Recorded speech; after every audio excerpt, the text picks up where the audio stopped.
Good afternoon.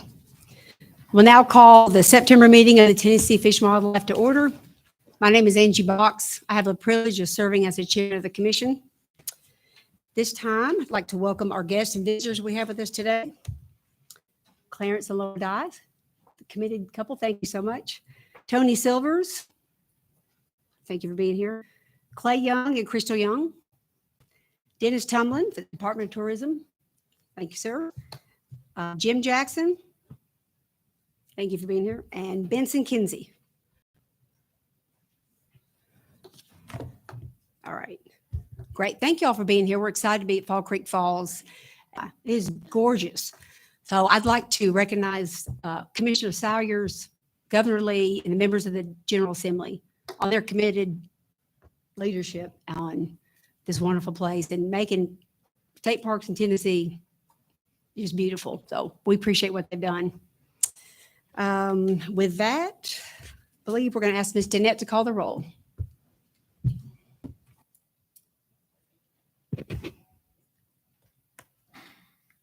Jimmy Granbery, Tommy Woods, Monty Ballou, Stan Budds, Wally Childress, Here.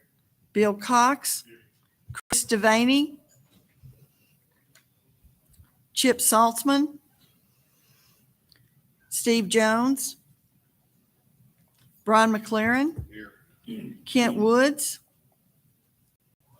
Hank Wright, Here. Angie Box. Here. Chairman, we have a quorum. Thank you, Dept. This time I'd like to recognize our Executive Director, Jason Maxedon, for some announcements, please. All right. Thank you, Madam Chairman, members of the commission. I've been bringing you some public and staff success stories to commission meetings over the last several weeks. And I really enjoy getting to share these with you because it highlights a lot about our public, a lot about our staff, and just really how great the people of our state are. So I want to start out by sharing a staff with you this month, and then we'll get to the velvet pictures in just a minute. I want to share this commendation from District 11, Captain Buddy Bryan. Buddy said on August 19th, 2022, Weakley County Wildlife Officer Brandon Gavrock was off duty attending a high school football game between South Fulton and Greenfield. For the majority of the game, it was like any other Friday night in West Tennessee this time of the year. With approximately 2 minutes left in the game, a player for Greenfield collapsed on the sidelines. At first, Officer Gavrock thought that he may have cramped up, but then noticed that they had put him in the recovery position. He immediately left the stands to render aid and identified himself as a law enforcement officer. When at the subject, completely lifeless and with a pulse, he cut his jersey off and requested someone get an AED. And then started chest compressions, and then a physician's assistant arrived to help. Working together, they were able to gain his pulse, but lost it again. They used the AED to get his pulse back just before the ambulance arrived. Brandon continued to administer chest compressions until he was in the ambulance, where he had to be revived with the AED 2 more times. He was airlifted to Vanderbilt, where he spent 6 days going through extensive testing. I'm happy to say that he is now back at home with his family. That night, Officer Gavrock and the physician's assistant rendered aid to the young man for approximately 40 minutes, in which his heart had stopped, a total of approximately 20 minutes. Through their selfless and heroic actions, the young man's life was saved. Thank you, Brandon. Thank you to all of our officers for what you do. I was grateful to be able to share this story. Actually, one of the state reps called me. I didn't hear this from any agency employees. The state rep called me from that area, and he was really bragging on what Brandon had done. His children are actually babysat by that young man's mother. So thank you again, Brandon. Also want to share.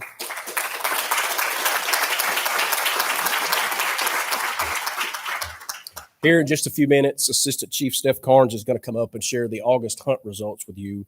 But before she does, if you'll turn your attention to the slides, I want to show you a few successful folks in our August hunt. So Scotty Burke and his sons Grady and Kane that you see here in the picture shared this massive velvet bug that they harvested in Sullivan County. The next one is Miriam Ruth. She shared this picture of her first velvet bug, and it was also her first crossbow kill. It's a 10-pointer from Smith County. We also had Kim Fuqua Leith. This is her 5-year-old grandson with his first velvet, and another first velvet for Jeremy Newman here next.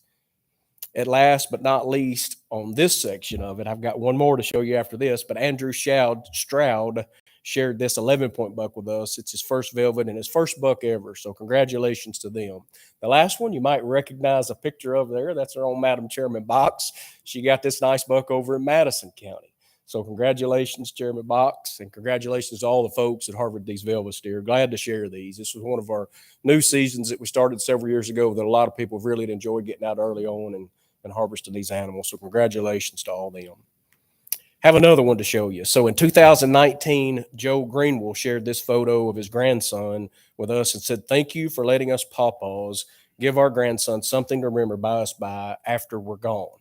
He was referencing the lifetime license that you see here that they had purchased for their grandson, and you can see him here with both of his grandfathers, and they're sure putting it to good use.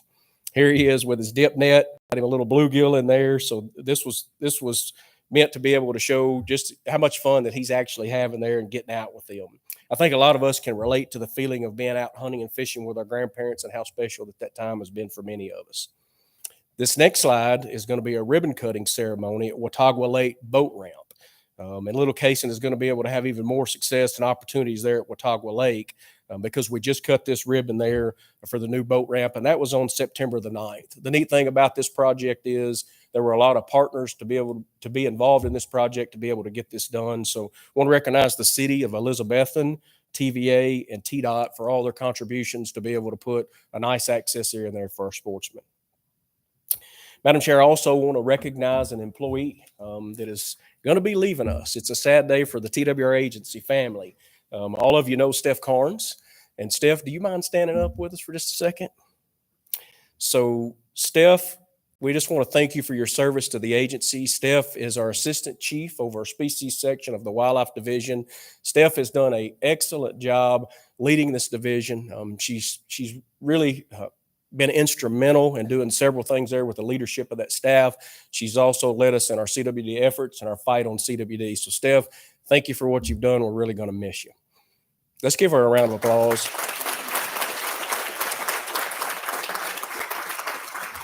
I want to tell you a little bit about what she's leaving us for because she's got a passion for outdoors, and we all know that, a passion for law enforcement. So Steph is going to be leaving us to work full-time for a nonprofit that she and her husband founded in 2018. It's called Wildlife Investigators Training Alliance. It's pronounced WITA. That's what they call it. So WITA works in Africa, and what they do is train rangers, investigators, prosecutors, and judges to fight poaching and illegal wildlife trafficking. They also organize equipment donations and consult on complex cases.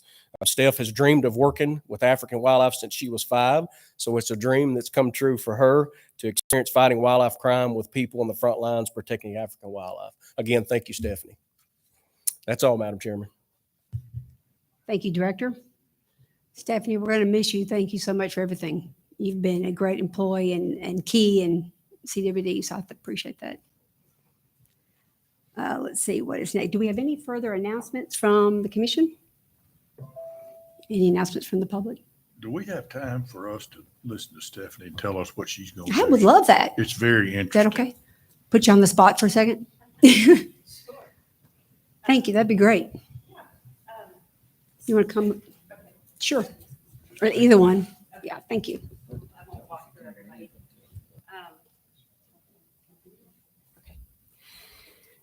Well, actually, thank you for this opportunity to talk about this.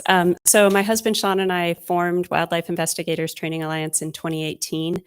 And we've been fortunate to train almost over 1,700 officers, investigators, prosecutors, and judges in Africa on anti-poaching, illegal wildlife trafficking, and also ranger safety and first aid. So we've been lucky to partner with another outstanding nonprofit called the Attorney General Alliance Africa, and they've been a huge support. But we are expanding exponentially and are super fortunate that we have 5 more trainings planned before the end of January. And I just am not giving either TWRA or WITA its due. And so I'm very fortunate, but also very, very sad to be leaving. I've loved my time here with the TWRA family, and it's been such a great place to work with the wonderful wildlife professionals. And I hate that I have to leave, but this is really a dream come true for me. And even better, I get to do it with my husband and best friend. So I'm very blessed. Thank you. Thank you, Stephanie.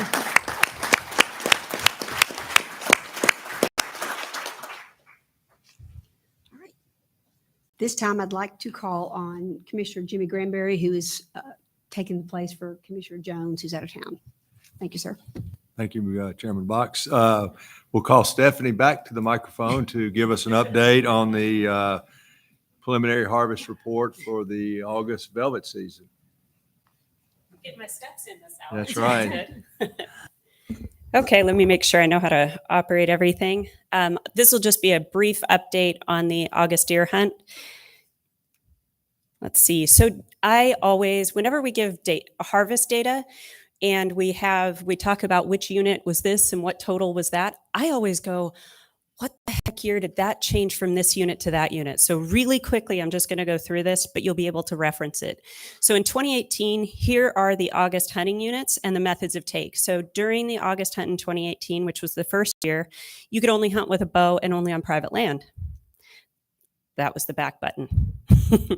In 2019, we first implemented Unit CWD, and it was still archery only statewide and still only on private land. But Unit CWD included the 8 counties at the bottom left. In 2020, maybe. What am I supposed to be pointing this at? Okay. Probably won't even go back. Will this, do you mind pressing forward, please?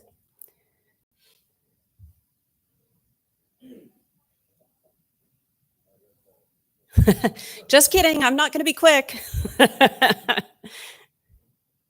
Oh, there we go. Okay, so in 2020, we added Crockett, Lauderdale, and Gibson and allowed the use of muzzleloader and gun in Unit CWD. And then the only change in 2021 is we added Henderson County. So just to give you an idea of how that's changed over the years, and as a reminder. So the big thing here is last year was record setting for harvest during the August hunt. You can see that 2022 was even higher than the record of the first year when the interest was so high, and also the COVID year of 2020. So really good success rates, tons of participation, and as Director Maxidon showed, a lot of great deer were harvested. That is the back button. So just to keep it brief, does anyone have any questions? And I'll put this back up so everybody I can. have one, Steph. Sure. Is there any research that we've considered as far as when we harvest during that time, how it affects the regular harvest as far as the bucks? I mean, when we take out some of those larger trophy type animals during velvet, then how does that affect our regular hunt? Does it at all? We haven't looked at it specifically, but there hasn't been a decline in the age structure or harvest numbers during the regular season. So I don't think, and especially because it's a very compressed time frame, relatively we harvest very few animals. Okay, any other questions from the commission? Commissioner Blue? I was going to ask the chairman, are you getting that deer right? Of course. It's absolutely a good deer. Thank you. Congratulations. I'm excited. It was fun. Everybody remember that it was Chairman Box that had a big position in getting this velvet season put into place back before most of us. I think there were a few of us that were on the commission back at that time. So it's pretty appropriate that she gets a big velvet buck. Oh, it took me 6 years, but I'm glad That's I all got right. it done. That's all right. It took you 6 years to get that big. That's right. Exactly. And a Thank round you. of appreciative applause to everyone from everyone who got to hunt. Steph, real quick, one question. We don't need a full report, but I did promise Stephanie that we would let her come back and fire up the incinerator when it's in place sometime in 2022, right? Yes, absolutely. And I would be thrilled to be the one to light that flame. Excellent. Right now, we're anticipating that the crematory will ship on or near October 3rd. So it should be up and running third week of October. Awesome. Knock wood. So one other question, Sure. Steph. Years ago, we used to have the elk tag drawing earlier in the calendar year. And there's been a lot of interest from stakeholders to move it back to allow people that, have to take vacation or, have to plan accordingly to get a guide or whatever and do some scouting. And it just gives them a little more time in that. So if that's something that the agency would take in consideration, we'd appreciate it.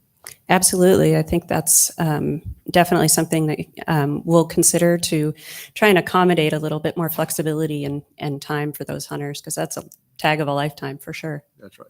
Any other commissioners have any comments about that draw moving up a little earlier in the calendar year to accommodate the hunters? That's an idea.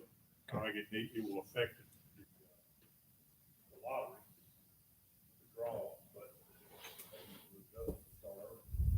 I had a successful hunter from Henry County that drew a tag, Frank Wynn, last year, and he made that recommendation as well. And we've heard a lot. I'm sure we've all heard a lot of that from stakeholders. And I guess what Commissioner Cox was talking about, the raffle tag. So, I mean, I guess you could just hold that one tag out. It really wouldn't impact them because I think they need through August to raise the dollars. But we could talk to the foundation about that. But thank you for considering that, Stephanie. And if anybody else had anything else, that's the end of the Wildlife Committee. And Steph, congratulations again on your new Africa adventure. Thank you so much. I'll miss my TWRA family. My husband does have to keep working for a little while, so for at least a few more years. So we'll be around. Great. Thank you so much, Steph. Thank you, Commissioner Granbery. This time I'm going to recognize Chairman Hank Wright. You down there with Fisheries, please? Thank you, Madam Chairman. Just want to welcome those that have come from the public to be here in attendance. Personally, it's a difficult thing to take away from your time from work and family and those that you love. So we're appreciative that you're here. We don't have any actions to take today. There'll be no votes, but we are interested in public comment. So just wanted to get that out of the way. We are your conduit or liaison to the agency. So we're very interested in your input and your opinions so we can help shape policy within the agency.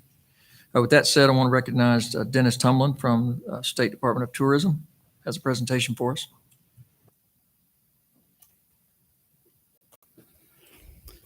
Thank you, Commissioner, and thank you for the invite, Commissioner Cox, to come and share an update on the Bill Dance Signature Lakes project.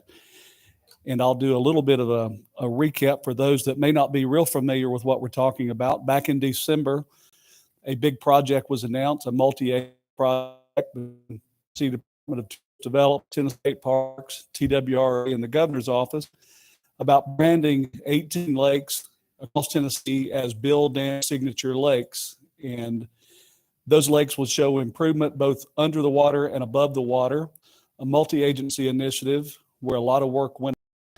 So far, there's $15.4 million that was initially between those three agencies that was set aside to bring this to life.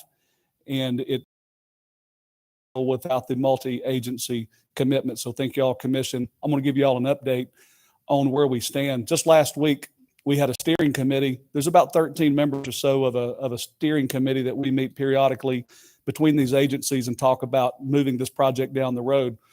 I'll start with Tennessee State Parks.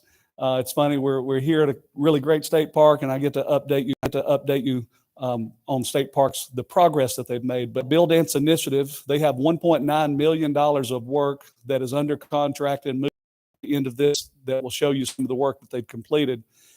But the parking improvements, courtesy docks, things like submitting TVA, TDEC permits. TDEC is State Parks is a division of TDEC, and they're sending permits across the aisle to them to do boat ramps and improvement projects. So they're doing that actively.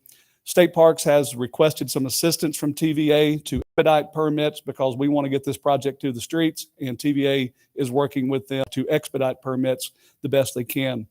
The docks right here at Fall Creek Falls, right in front of the lodge, there'll be dock renovations. So if you look out there today, you wonder how can I pull up after I've had a great day fishing and come and enjoy a cheeseburger. Working on that as we speak. So that's in process. Kayak launching, we see a lot of growth in paddle sports, and State Parks is working with a couple of vendors right now to put the best paddle sports launch facility at many of these signature lakes. If you go to Big Hill Pond State Park right now, you'll see some courtesy dock upgrades that have already happened.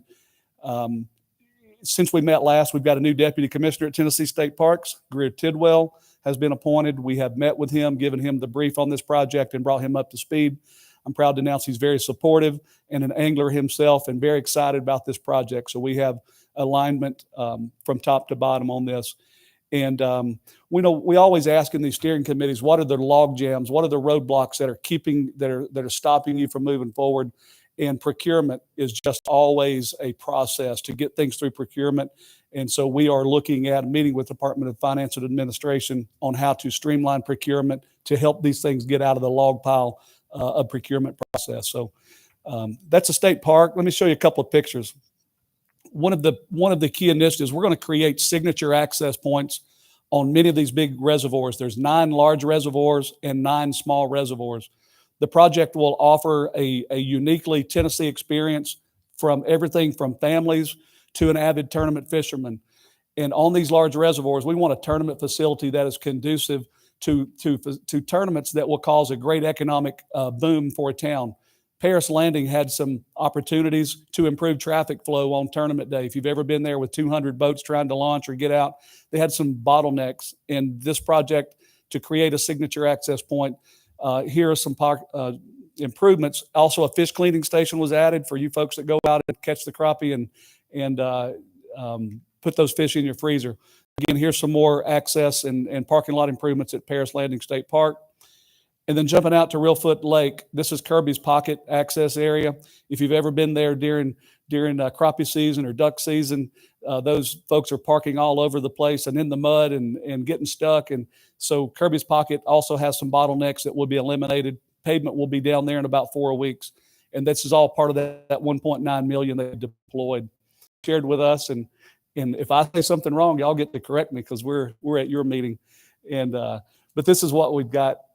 And Jason, jump in if you need to. But Jason has reported that they've sampled all water. So part of this initiative, we're not just going to put a sign in a lot and build a cool website. We're going to do work under the water. Jason and his team have been out in conjunction with Bill Dance's team and sampled the waters on those 18 bodies of lake to make management recommendations and stocking and forage and all those things. Montgomery Bell, it looks like, will be completely drained and rebuilt. And so Montgomery Bell may not be ready. It won't be ready when we launch the program. It may come in a year or two later, but we're going to rebuild at Montgomery Bell State Park, it appears. Fall Creek Falls right here, you're going to get to see some attractors, some fish feeding stations, and some forage stuff that have. If you go broader ride, we hope you get to go out and see the proof of some things that have already been doing here at Fall Creek Falls. Jason reported that the forage contracts are almost finalized, that there'll be increased forage fish stocked in a lot of these lakes and improved stocking plans as a result of the Bill Dance project. Habitat work, he has habitat work report and improved stocking plans as a result of the Bill Dance project. Habitat work, he has habitat work report for fall and winter. So we're going to see fish attractors and better things for habitat in each of these lakes. And let's jump on down.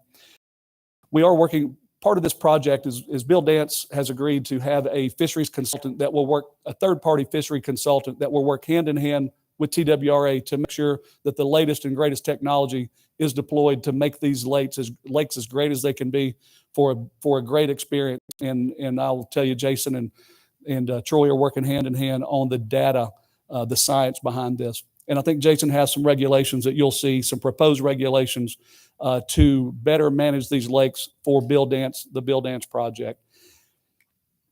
One thing I will mention on state parks and talking about regulations, there is next steps coming out of this meeting. There's some policy alignment that we're going to recommend. When you look at the 18 lakes and some of the state park lakes, there's some different policies in place about your boat or no boat or electric boat we're going to look at all that and try to streamline and make it simple for the consumer. We don't want a guy or a family that comes down to go from a couple of 3 different lakes while they're on a trip to get confused on the regulations. So just know that we realize there's some differences as they exist today, and it's on our radar, and we're going to try to streamline and synergize what is allowed on the different lakes, and that was reported as a potential logjam.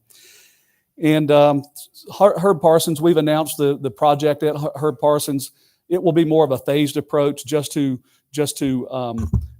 budget that came back is quite costly, so we'll phase Herb Parsons in about what is appropriate. Jay is here in the audience today. Been spending a lot of time with Mr. Jay the last several months, and he's working on some dock standardization, courtesy docks that will make that procurement process easier, where he's not doing a lot of different customizations. It's going to be some more standard looking docks, and it'll make procurement easier. And I'm proud to report that Pickwick Landing, TWRA, and Jay's team has finished some docks. I'll show you a picture here in a minute at Pickwick Landing as a result of this project. And here are those docks, Jay. And in the left-hand side of your screen, you're going to see positive comments. I love when we see positive comments, but awesome and great, and it looks awesome, and all those nice comments that Jay and his team properly deserve. But these are weigh-in docks.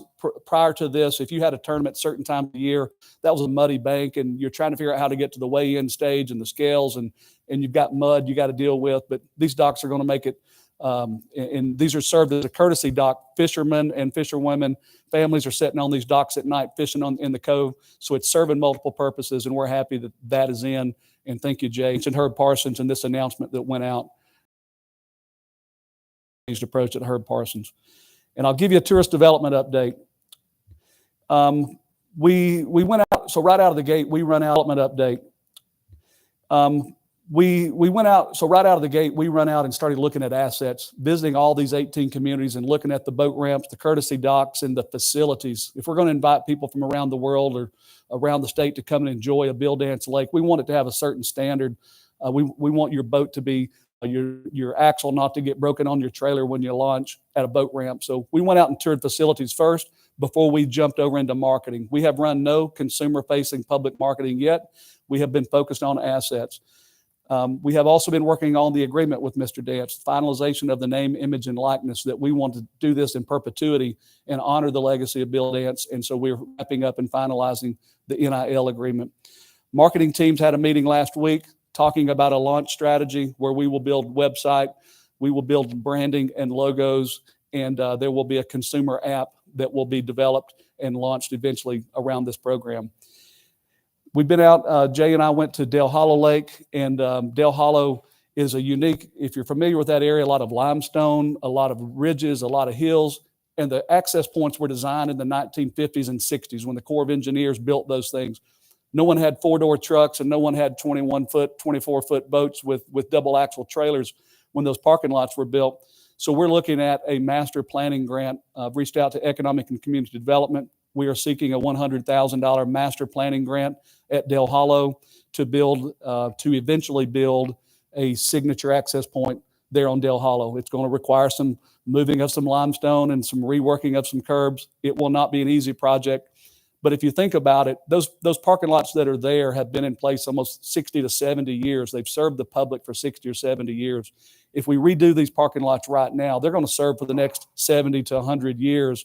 This is a 100-year project that we're trying to build, and it won't be cheap. But if you wait 20 years, let's look at the price tag on it in 20 years and see what it will be. So we're looking at a long-term approach there at Dale Hollow. I mentioned consumer launch. We plan to launch the consumer messaging around the Bassmaster Classic in Knoxville. It'll be March of 2023, and our teams are all aligned trying to get messaging communication ready for a Bassmaster Classic launch of the brand, and a booth in the expo where Mr. Bill Dance will be there at our booth all day signing autographs. So looking forward to that. And we're working on the creation of a Bill Dance Foundation, much like the TWRA Foundation. It's a vehicle for family and friends to continue the work, the good work. Here's a picture of conceptual signs that you'll see when you pull into a Bill Dance signature area. This is still a proof, not anywhere near final. The graphics probably will change, but just want you to know the scope and the scale, the detail that we're going into to plan. These signs here will be near a boat ramp.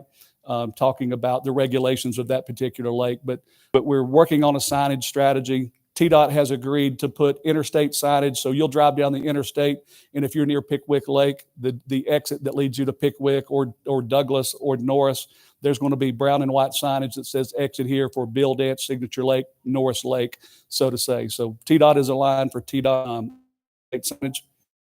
I mentioned stakeholder engagement. TWRA and Mayor has been engaged, and I can't say enough good things about the work of TWRA while we're out at these stakeholder meetings. Frank's going to miss it in his new role. He's not going to be out there as much with us trumping in the mud, but we've got a picture to memorialize Frank that visit. So, and a lot of commissioners, thank y'all commissioners. A lot of y'all came out when we were in your area. I appreciate y'all coming out and supporting. Here's another picture of Frank at Winchester City Park and evaluating the assets there and the work that needs to be done and upgraded. Jason and I was able to visit Hartwell, South Carolina. Jason Henegar and I went to the Bassmaster Classic, and we're looking at an example of a real deal signature access point and looking at the competing states.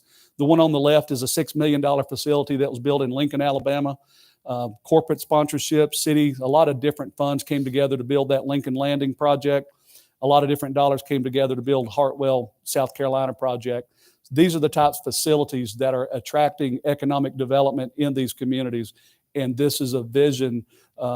We may not build $6 million facilities, but we want a economic development, an asset for the community. And you can see what neighboring states are investing in for the outdoors. Here's another picture of Hartwell during an event. An amphitheater was worked into their plan and used many, many sources of federal, state, and private dollars from local corporations that invested into this asset for their community. And this is during activity at Lincoln Land. I think they can launch 11 boats simultaneously on that boat ramp on game day. And then lastly, I'll report we were able to have Bill down at Pickwick Landing, Mr. Dance, during a Pickwick Elite Series event, and it was broadcast live on Fox Sports nationwide, and they talked about the program that we're launching. It was a little teaser deal, and well received, and it was great to have Bill out talking about Tennessee and Bill Dance State Park, the Tennessee State Parks and the Trail Project. And this is lastly at Pickwick, a conservation challenge that was held that day, and Bill was the MC of the event, where they went out and stewarded and gathered trash and cleanup. So those are things that are near and dear to his heart, and this project will cause, it's not just about fishing, but we're going to steward the environment, steward conservation, and these are the type of things that this project will enable us to do. The point being, I wanted to report to you commissioners is that we're moving ahead. We'll come to you periodically, give you an update. There's a lot of work. The last thing I'm going to report to you, I got permission to share this, but we have, some of you guys know this already, but we have worked out a contractual relationship with Bobby Wilson, who will join Tennessee Department of Tourist Development and help steward this project to the finish line with us. And details are coming, and we're so happy there's not a better guy on the planet that we could partner with. This is near and dear to Bobby's heart, and that is all wet cement. I just got permission this morning to share that with you guys publicly. So we're excited about Bobby joining and leading and his role in helping bring this to life. So that's all I have. I'm open to questions.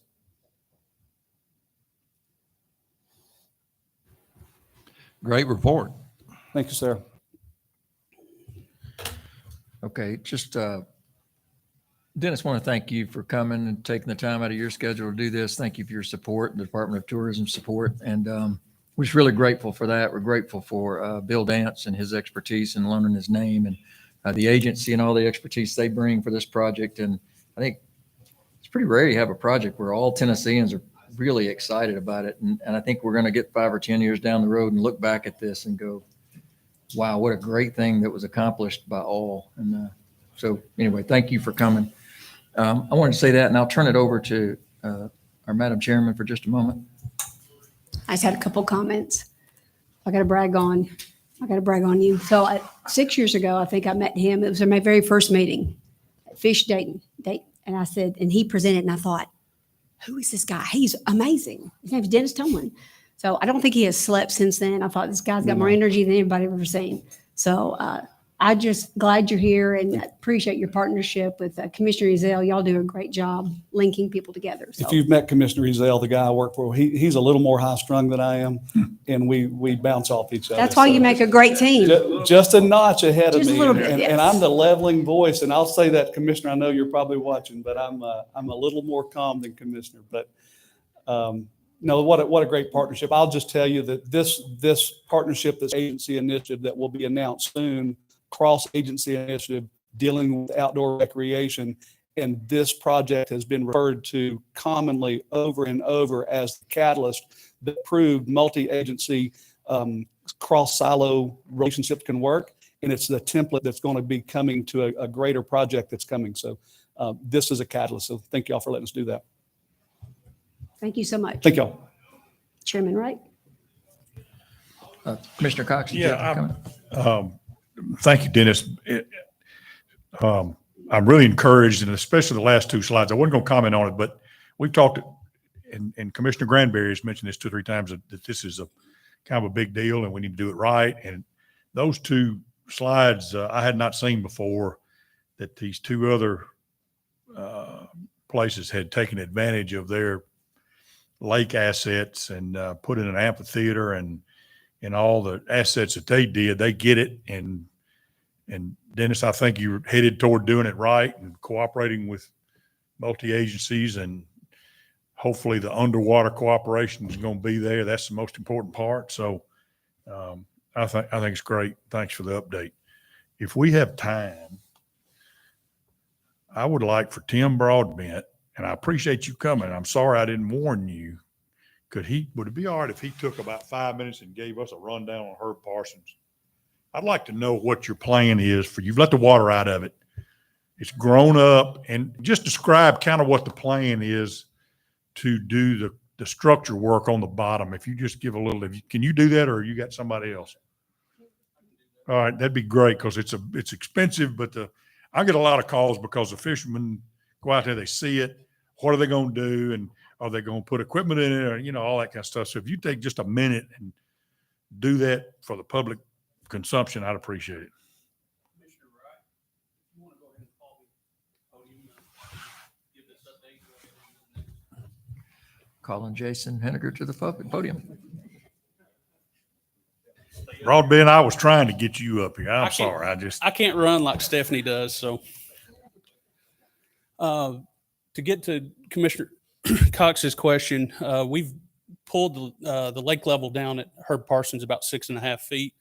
And that's in preparation to do some work on dredging some of the shallow areas and creating a peninsula for fishing to add more access to the lake. It also give us the opportunity to put some of the habitat structures, like we talked about here earlier this morning, do some of those habitat complexes where you have essentially a 40 by 40 yard habitat fish city, or a habitat complex, where you work from the inside of that complex being very dense and protected for forage fish, work out to the outsides and provide habitat for predator fish, make it their ability to forage a little bit easier.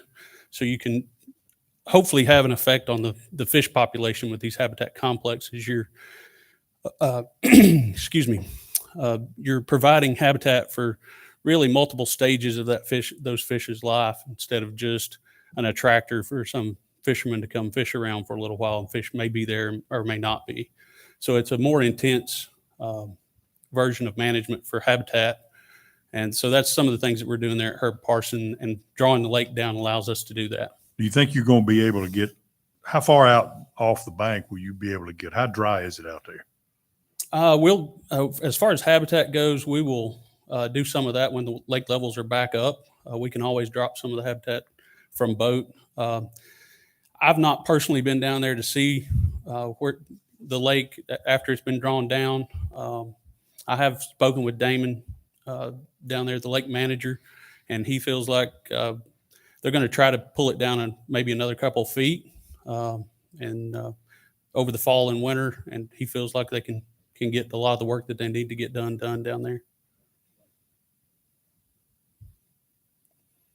Okay.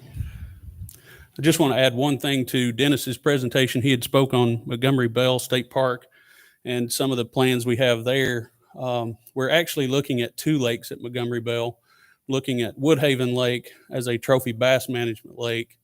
And we're looking to draw it completely down and start over, as he mentioned. But we're also looking at Acorn Lake, which is right there behind the lodge. And we're looking at making that a high quality family fishing lake. And I feel like we can do a lot of work this fall and winter and into next spring and add a lot of fishing opportunity there for families to come and just have high catch rates of fish, be very successful, and maybe add that lake into the program early on instead of waiting 3-4 years for Woodhaven to come online. So I think there's opportunity at Montgomery Bell to have it included in the early launch of the Bill Dance Signature Lakes program.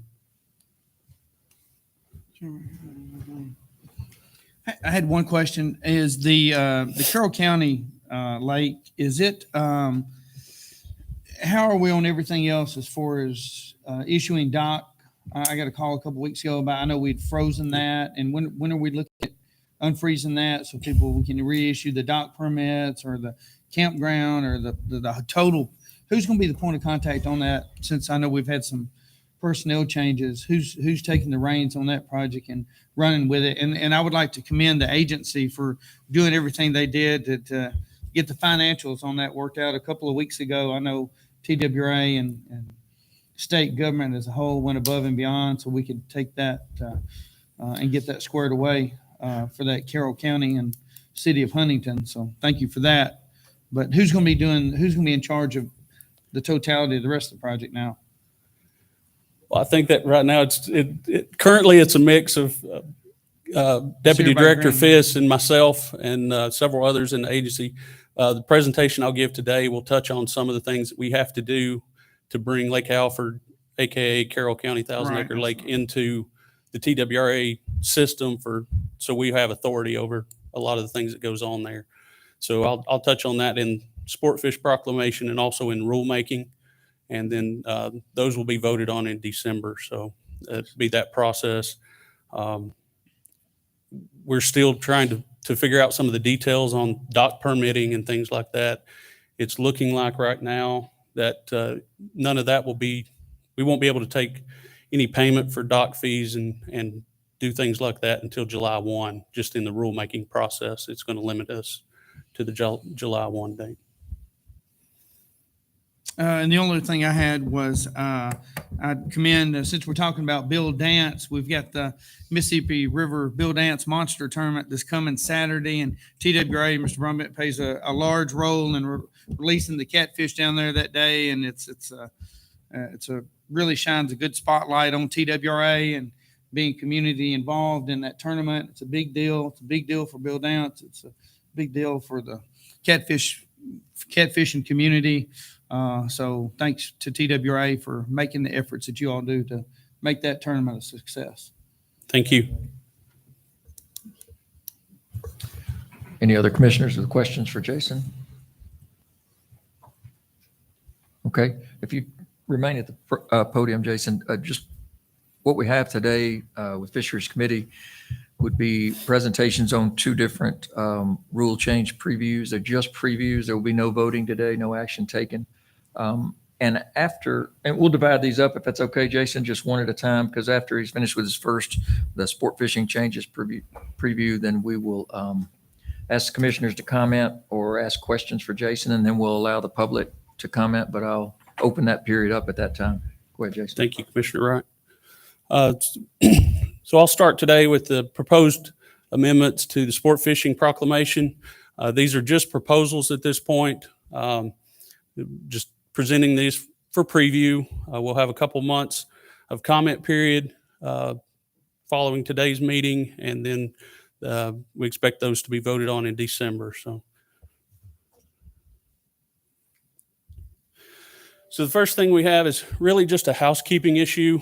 About a year to 6 months ago, we had some fishing guides throughout the state that were, they started to catch a lot of lake sturgeon due to our restoration efforts for lake sturgeon, and they were inquiring about being able to direct effort toward lake sturgeon and advertise a business of catch and release lake sturgeon trip. Led to some investigation of proclamation and statute, and lake sturgeon and pallid sturgeon are listed as threatened and endangered. Pallid sturgeon on the federal level and lake sturgeon on our state level. And in some of those statutes, it limits the attempt to take threatened and endangered species. So what we propose to do here is simply take lake sturgeon and pallid sturgeon from the current listing in the Sportfish Proclamation. Shovel-nosed sturgeon are protected on the Mississippi River through similarity of appearance on the federal level, but as far as statewide regulations, they would remain in our proclamation as no harvest allowed. So they would still be protected, but they are not listed in the state threatened and endangered. So it would just be a housekeeping, cleaning that up, and not having a chance of somebody misconstruing that as a season for sturgeon and being able to direct pressure. So Dennis did a great job of an update on the Bill Dance signature lakes. I just want to reiterate that this is essentially a 3-tier program where we have the small lakes that we're intensively managing. We have 9 of those. I'll be presenting regulation changes on 8 of those today. And then the lakes here listed in red are our large reservoirs. We're directing effort to access improvements and things there. I will have one of the large reservoirs that we're proposing regulation changes on today. That would be Douglas Lake in East Tennessee. And then the third leg of this program is the foundation and the creation of a tournament series that would visit some of the larger access areas and lakes for a tournament series, Bill Dance Lunker series. So our A lakes, 3 of the lakes that I'm going over today are TWRA lakes. We manage those as part of our agency lakes program. Lake Halford was brought in this year. So we have some additional changes there just to bring Lake Halford under the TWRA lake system. We would also establish some hours of operation under proclamation. Just continue the fact that jug fishing is prohibited on Lake Halford, and then established some krill and size limits that better promote the changes in fish populations, and trying to intensively manage those to increase the opportunity there. So we're looking at largemouth bass change. It's currently under a slot limit with a 5 fish per day krill. We would move that to a 10 fish per day, 18-inch max, and only allow 2 fish over the 18-inch max. Lake Halford is very popular with tournament fish.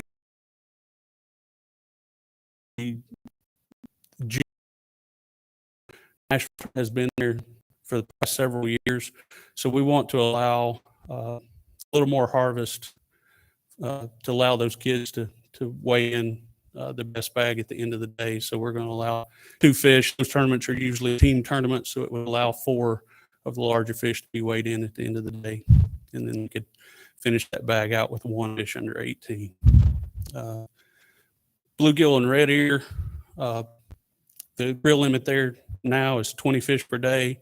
We want to reduce that to 10 due to the fact that we're going to manage for a quality fishery, spread that pressure out over the harvest, and allow us to put some feeders and things out and improve the growth on bluegill there. We will be stocking channel catfish at a larger size. Again, putting a krill limit of 5 fish per day and a size limit would just spread that harvest out and hopefully improve the quality of fishing there over time. So Commissioner Cox mentioned Herb Parsons and all the work we're doing there. We have a pretty good fishery there for bass now. Things even more there. The bluegill krill limit, just to try to improve. Creek Lake is probably one of our better TWRA lakes. It's really a quality bass right now. We're just trying to manage that under the Bill Dance Signature Lakes as a trophy bass fishery. So we just make some little changes there. All these lakes have also had forage added to them both last year and they're under the current forage contract. So just a few changes there. The fish pictured here is from Lake Halford. So it has the opportunity to produce some really nice fish. We just want to expound on that as much as we can. The next group of lakes are Department of Environment. Again, we can change those to improve the fish populations. Most of these lakes we have found to be bass crowded. That means you have a lot of bass in the population with very few getting to a quality size. These regulations with either no krill or high krill limits are going to promote harvest of some of those smaller fish and hopefully improve with the forage stocking so we can push these into a better, improve the fisheries on largemouth bass on these. Pin Oak, you can see it's got an 18 to 25 inch slot limit on it. We're hoping to develop it into one of the trophy bass fisheries in the program. Put a lot of effort into forage stocking there. And then I'd mentioned Woodhaven earlier. That one we are planning to completely renovate. So it may take a little while. Acorn Lake is one that we have a unique opportunity with it being of a smaller size and located right behind the lodge at Montgomery Bell State. Trout component to Acorn Lake, and that would be a catch and release only delayed harvest opportunity that we're trying to take advantage of there. December 1st through March 31st. April 1st, it would then open up, be it no size or no krill limit. Would have hopefully anglers could come and fish and take fish home to eat. It would be that almost a seasonal effect there at Acorn Lake. Also be managing it for just high numbers, high catch rates, bass and catfish there at Acorn Lake. Fall Creek Falls, the Region 3 crew has done an excellent job of jumping into this program and doing a lot of work here. The map that's shown here is a Dept map that they provided, shows work that they've done. They've installed over 200 habitat structures in the lakes in the last 2 years. They've got a really good feeding program going on. We're seeing some initial progress in the bluegill populations and catch rates as well. So we just want to kind of expound on that with changes in some of the regulations with 16-inch max on bass and then 10 fish per day to try to target some of those fish under that 16 inches. Krill of 10 bluegill or red ear per day, no minimum length. And then again, we'll be stocking catchable catfish. So we just want to spread the harvest out on those catfish with a 5 fish per day, 16-inch minimum length. Poplar Tree Lake is a T-deck lake in Meeman Shelby State Park. It's not part of the building. We wanted to try to do some regulation changes to improve the fishery there at Poplar Tree Lake. So we're proposing that we change that to a 10 fish per day, 18-inch maximum size limit, only 1 over 18. Again, it's that bass crowded situation, trying to relieve some of remove some of the small fish, relieve that pressure on forage, and maybe grow a few larger fish. So Douglas Lake, like I said before, it's at one of the larger reservoirs that has been included into the Bill Dance Signature Lake program. Early on in the spring or summer, we had received some requests to look at the largemouth bass regulation up there. There was declines in catch rates of some of the larger largemouth bass over 15 inches. Currently, the largemouth bass minimum length limit is, we do not have a minimum length limit for largemouth bass on Douglas Lake. We do have a special seasonal regulation for smallmouth bass on Douglas Lake, and that's during summer months from June 1st to October 15th, you can only harvest one mouth bass over 18 inches. And we've seen some benefit of having that regulation over the last, and smallmouth bass populations have increased and are doing well at Douglas Lake. So what we're looking to propose is to add largemouth into that seasonal regulation, similar to smallmouth. And so the proposal will be that largemouth, smallmouth, and spotted bass would be a 5 fish combination year round. Largemouth and smallmouth bass, June 1st through September 30, would be only one fish, maybe larger than 16 inches. So we're reducing that size limit from 18 to 16. And then you would be allowed the one large fish and then 4 fishes during that summertime period. So you'd still have a 5 fish creel, but only one fish over 16 inches. And then during the winter, from October 1st through May 31st, you would have a 5 fish per day, 12-inch minimum size limit. So 5 fish over 12 inches.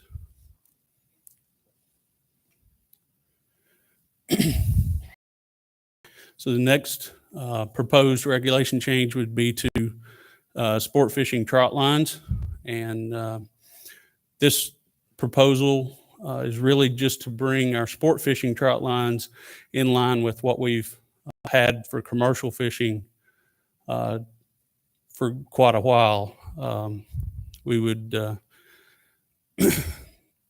still allow a main line with drop lines attached at least 24 inches apart. Each drop line is limited to one baited hook. Sport fish trot lines, limb lines, and jug lines must be checked at least every 24 hours. And then trot lines cannot extend more than 3/4 the way across any stream, river, chute, or embayment. So this is the wording we have in our commercial proclamation. We'd just be getting aligned with that regulation.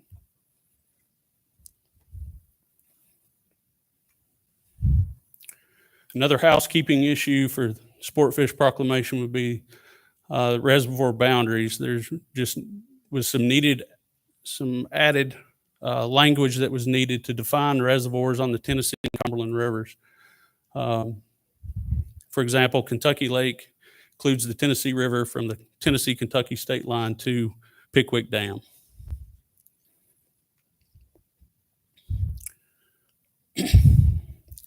So the current definition for the reservoir boundaries really only included the boundaries on the tributaries and some of the rivers that would run in, and that was your full pool elevation on those reservoirs was your boundary for any incoming streams or rivers or anything. So this would the proposed language is just to that for the purpose of this proclamation, reservoir full pool elevation is the boundary between the reservoir and tributary streams or rivers unless otherwise noted. And then we would go into further definition of those reservoir boundaries on the Tennessee River, and essentially naming or defining that the Tennessee River would be either the state line to the upstream dam or from dam to dam along the Tennessee River would define those reservoirs. We would do something similar on the Cumberland River as well.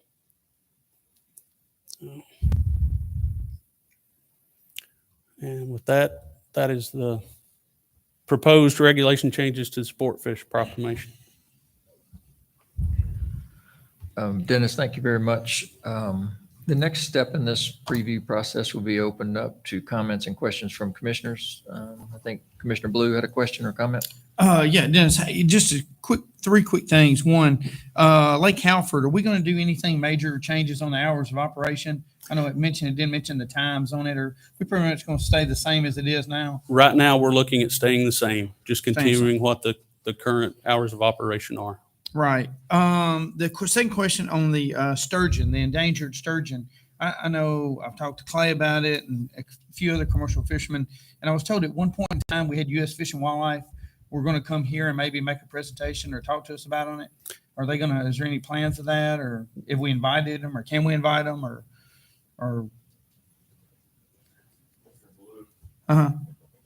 We invited the Fish and Wildlife Service to come to the CFAC meeting in June, and they did zoom in to that meeting.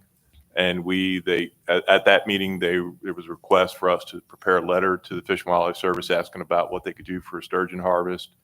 And we sent that letter last week. So we're caught up on that front. Okay. So what were they saying in the letter again? They were saying that it. Well, the existing rule has been in effect for some time, and it's in waters where the pallid and shovelnose sturgeon coexist. They don't allow commercial fishing for sturgeon of any kind, basically. Okay. And because of that, the question that came up during that meeting after our briefing from the service was, is there any avenue where someone could harvest safely the shovel-nosed sturgeon? And we asked that question back to the service. For them, it's been a few years since they put that rule out. We want to know if there's any advances or any ideas they have, but we just wanted to tell them there's interest in that in Tennessee. Okay, thank you, Frank.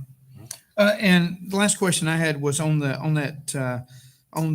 trot lines that could not cross but 0.75. 75%. Is that how it was read? Or Three quarters. 3/4. Okay, across any stream, river, or chute, or whatever. Does that pertain to is that Tommy, Commissioner Woods? Is that part of the issue that we had in East Tennessee? Yeah, that's the agency's recommendation. The only recommendation, the only change, and that would bring us in line with the commercial fishing trot line. Okay. The only change. And again, it's just a recommendation. Right. That's all I've got. Thank you. I had a question. Can we go back maybe 3 or 4 or 5 slides to some of the restrictions on maximum or minimum size? Keep going back on maximum or minimum size. Keep going back. A couple more. All right, so just for instance, Lake Halford said 10 fish for only 2 fish longer than 18 inches to be harvested. Well, it says 18 inches is the maximum size. So could we make it a little clearer as far as tying those two together? I mean, I hate to be picky, but now you see what I'm saying? Yeah, a lot of times we'll show that as only 2 instead of 18-inch maximum size. It's 10 fish per day. Only 2 can be larger than 18 inches, if that's clearer. Or with the exception of 2 that can be larger than or longer than 18 inches. However, what we're trying to get to here is promote the harvest of those fish under 18 inches. I understand. So, yeah, we can do that. Commissioner Cox. Thank you, Jason. I noticed that in all of these lakes, the crappie have no creel and no length. Are we just giving up on crappie, or? We're not giving up on crappie. It's just that in order to manage try to make some of the forage more available, establish the forage, promoting crappie fishing, go ahead and harvest those. I think reducing the numbers of crappie may be able to increase their growth as well and get better crappie there. It's just that we don't want to actively try to manage for crappie in some of these systems. They're smaller systems, and I think we just want to promote people to go out and catch them. And if they want to take a bunch of crappie under 10 inches, 9 inches, we're okay with that. But we do have we're still regulating crappie on Kentucky Lake and Big Yes, sir. Sandy and other places. Yes, sir. We're just, these particular ones, we're choosing to. All Yeah, right. these I are know- much smaller systems, and in the intensive management world, they do not promote stocking crappie in smaller systems. Right. They're trying to direct their efforts in providing quality bass, bluegill, and they catfish compete with bass fisheries. for the forage. Yeah. All right. In the lakes that we're promoting bluegill and copper nose ready or whatever, no length limit. Why would we have a length when you want to promote trophy? You always have a length limit. Why does it not apply to brim? We want to start out on some of these, especially Fall Creek Falls. We're looking at doing a krill survey on Fall Creek Falls this year, really dial into how much pressure we're getting, how much harvest we're getting for bluegill. We may be able to, if we don't have a lot of pressure, we may be able to do it without that.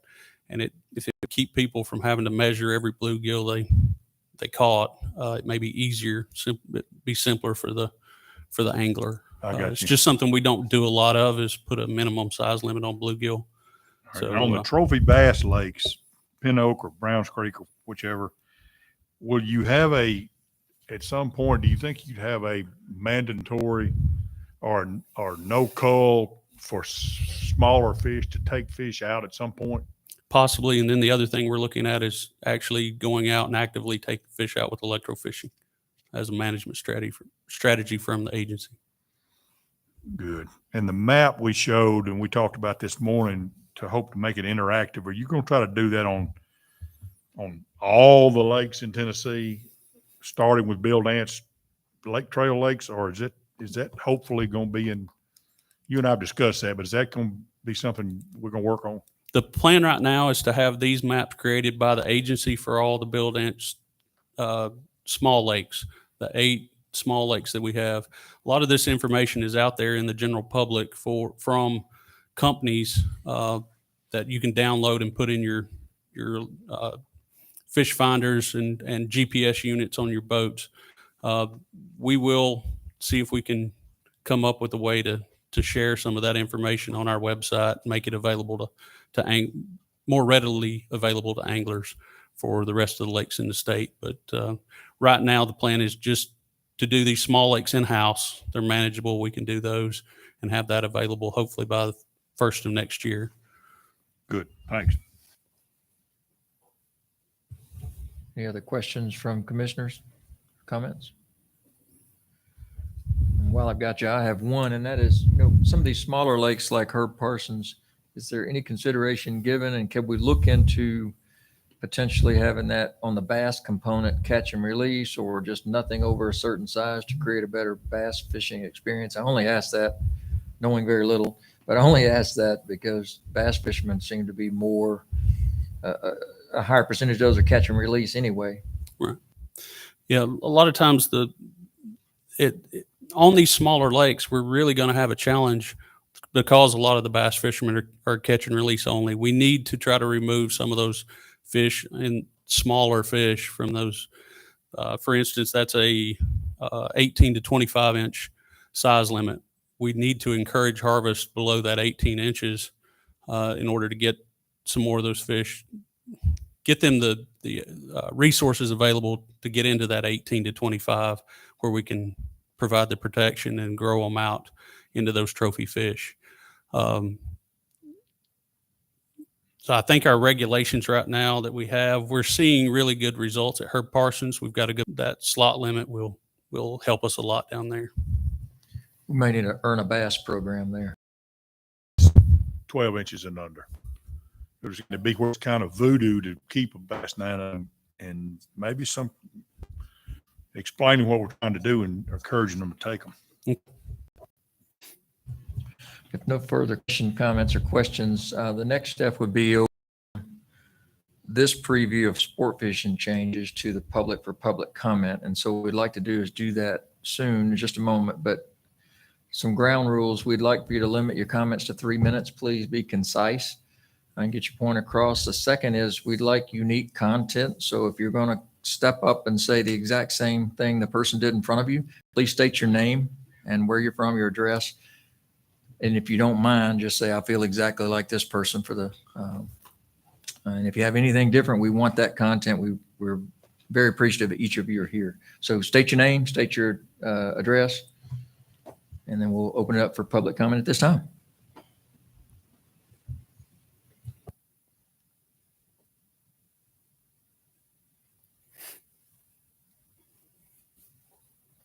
My name is Hunter Brandstetter. I'm from Nashville, Tennessee. My address is 1312 Grandview Drive, 37215.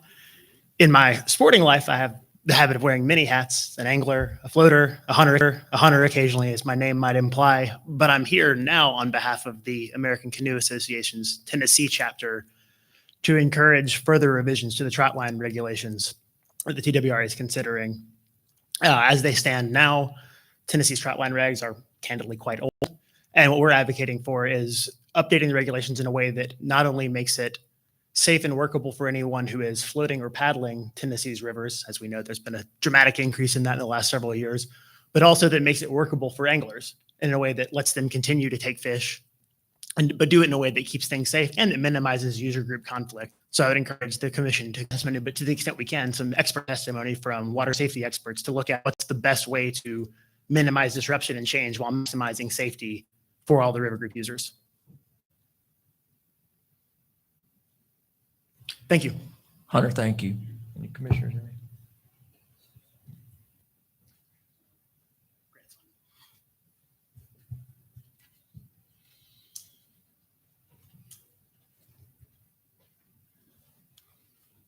Good afternoon, Commissioners. Mike Butler, Chief Executive Officer, Tennessee Wildlife Federation.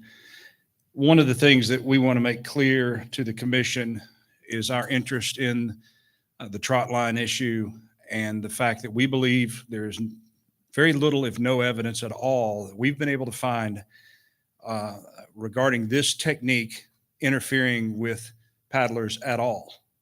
We can't find an incidence where it has resulted in injury or even death or even something less than that. And so while I think it's worth taking a look at and a dive into what's going on,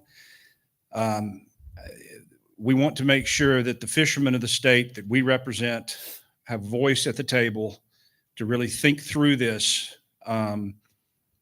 with the other side, with the paddlers who we support having access to the water. We want them to have fun, but we don't necessarily agree that there's a reason to make a change.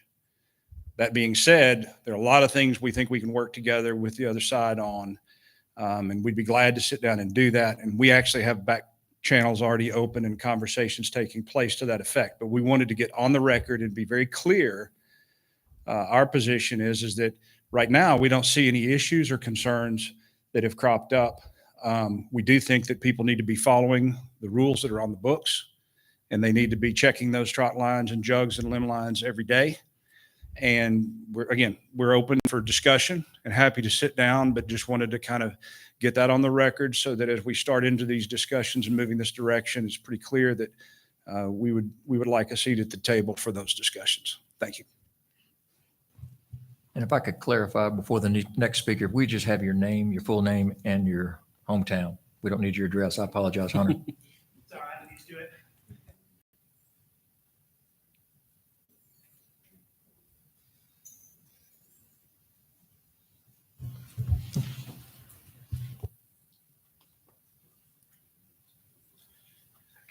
My name's Tony Silvers, Irwin, Tennessee.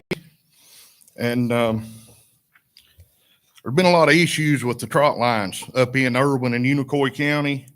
And like the TWRA spokesman, Barry Cross, said in a Tennessean that he says that the trot lines pose little to no danger to people in the water. And everything I could find on the internet, it showed one person that was injured from a trot line. And the rafters are saying now with one person and one near miss that they need to change the rules of the trot line.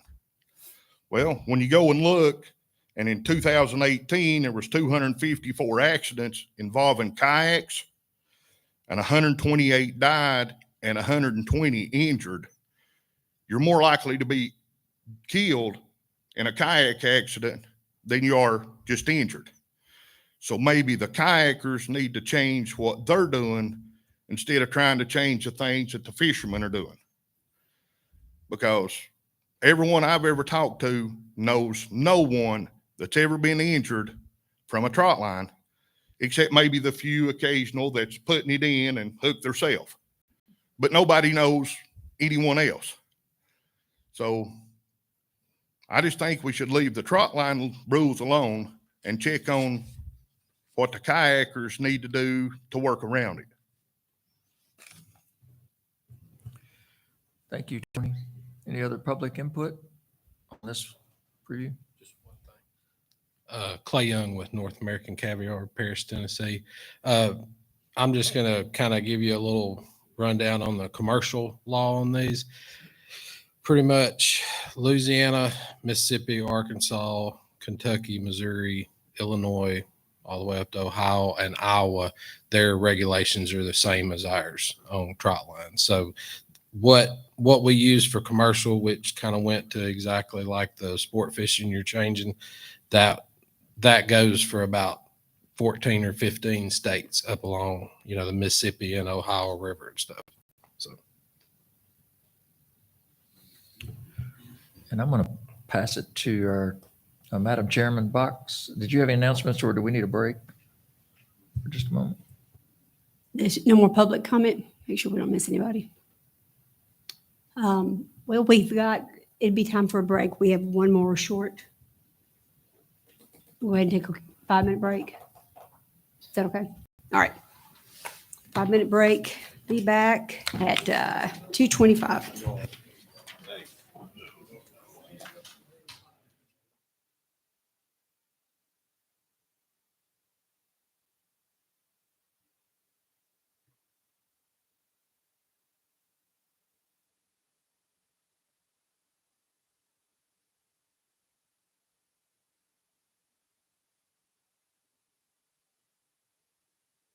I'm Tracy Lawrence, just letting you know that the Tennessee Wildlife Resources Agency supports itself and manages all of the state's wildlife with the dollars invested by hunters and fishermen when they buy licenses.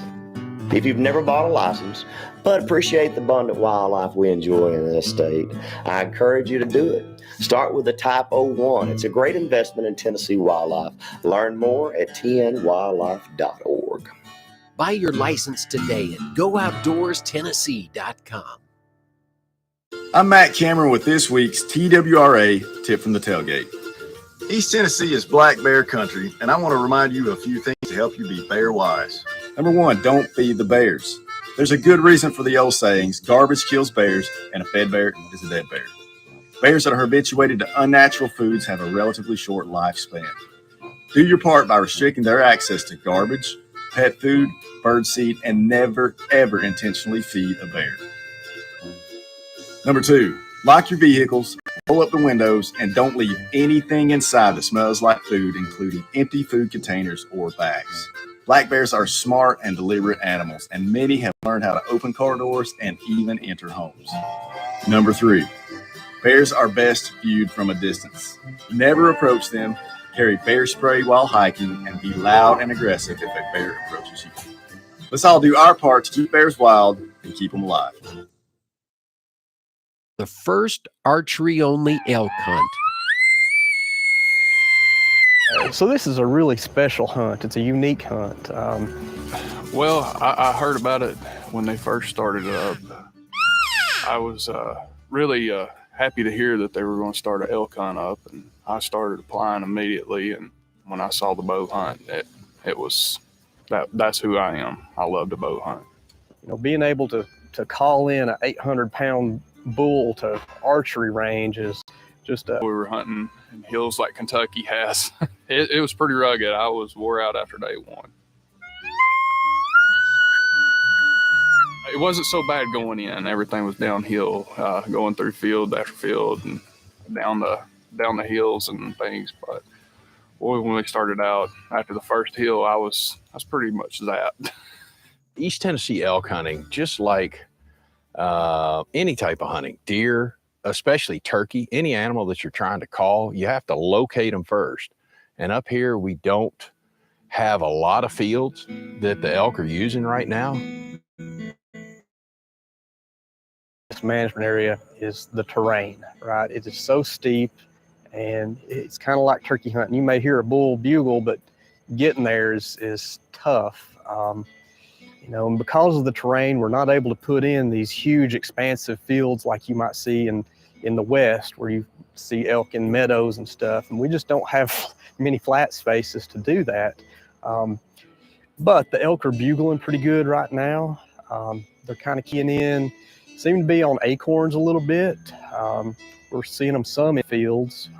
This lack of rain has sort of harmed some of our initial field establishment with our winter food plots, and hopefully we'll have a successful hunt by the time it's over. But we're close enough to hear it if there's anything up on this ridge. The elk were not where they're supposed to be. And, you know, they don't always get the calling card, and they don't know when to show up, where to show up. So we're back in the timber. We're looking for sign on the ground, trying to find an animal that is not talking to you in the middle of all this big timber. It's quite daunting task just to even locate them. After morning day two, it was real discouraging. You know, for me, it's pretty disappointing. You know, you draw a large piece of land and can't pinpoint them. So we're literally hunting a turkey with horns that can smell you. And that's what we're up here trying to do. Where we're hunting right now, we're walking in 2 miles in and 2 miles back out. So we're in here, and so are the animals. We just have to stay with it. Yeah, at the end of second day, God did his job and put us where we needed to be. The bull must have stood up and let out a wake up bugle. And that was unlike any experience I've ever felt in my life. It was nice. There's a bench right here when I was standing there that kind of comes up at an angle that way. The moment of truth, and the elk answers you. Nothing can prepare you. No matter how many hunts you've been on, nobody has the constitution to stand there and be stone-faced when it happens. There's a bull right there. Get on that tree. Get behind the tree. Get beat around it. There's a bull right there. It happened so quick. It's hard to describe what was going through my mind. It was sort of like your first deer, except for more exciting. Oh my gosh, there's another one coming from our left.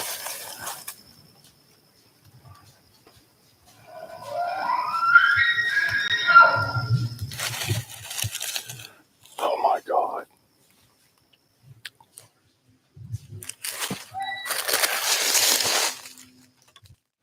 Things did come together, but didn't play out the way it should have.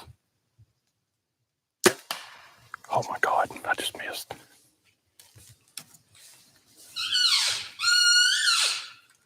No matter where you've hunted in the world, no matter what you've done, having a bull elk come into you at bow range is just unnerving. And that's just all I can say. I mean, it's terrifying. Oh, shoot. Yeah, it's everything I thought it would be. And truthfully, having the bull, in my sights, 2, not 1, but 2, that made everything, and I think this is, a great hunt. Glad they put it on. Hope they continue. Maybe in the future, we'll see more and more hunters be able to come out here and enjoy what I enjoyed. It's always tough to predict what a population will do over time, but I think it will continue to grow, especially as we make some more management decisions that put more quality elk forage out on the landscape, and we can get better nutrition, better calf production, and recruitment into the population. So ultimately, maybe in the future we'll have more tags and more hunters can come and enjoy this resource we now have.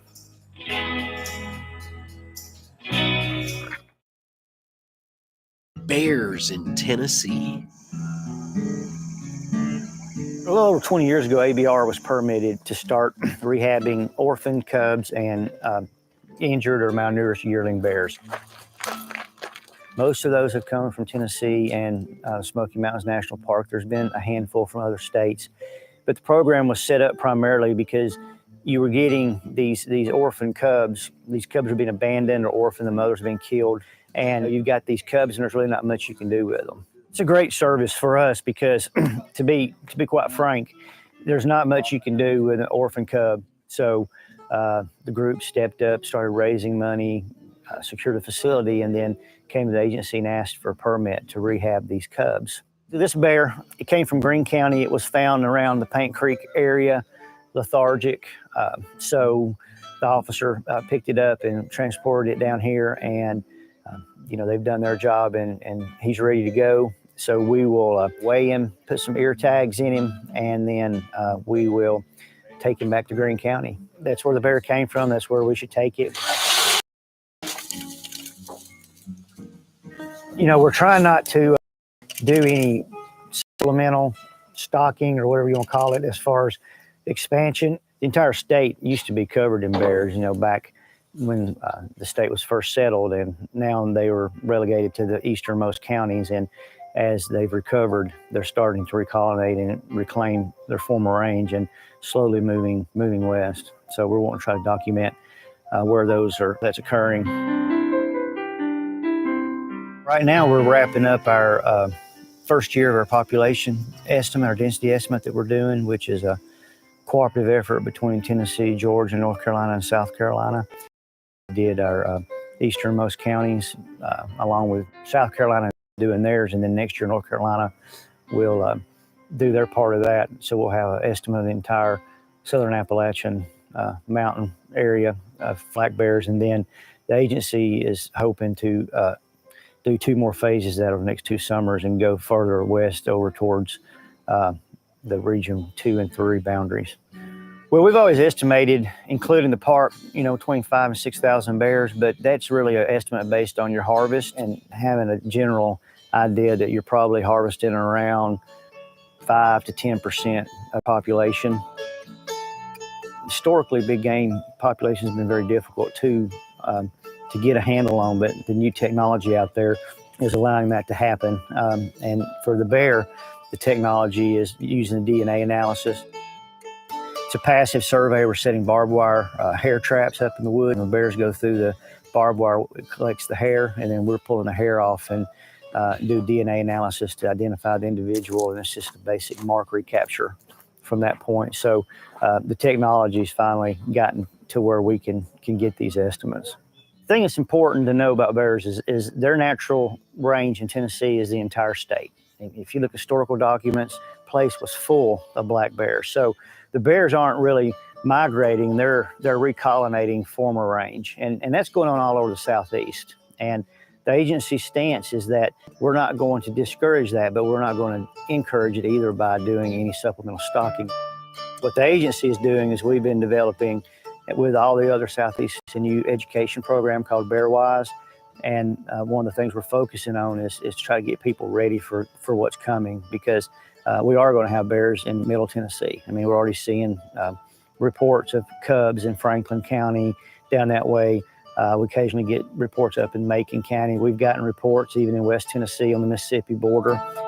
The bear population is expanding into that former range, and so as an agency, our goal is to try to get people prepared for that. People just have to be aware of what to do when they do live in areas with bears, and that's basically managing the attractants, which would be things like bird seed, household garbage, and pet foods. If they'll take care of those 3 items, that'll cover probably 95% of the issues that we have with bears. Coming up next, what's in that stream?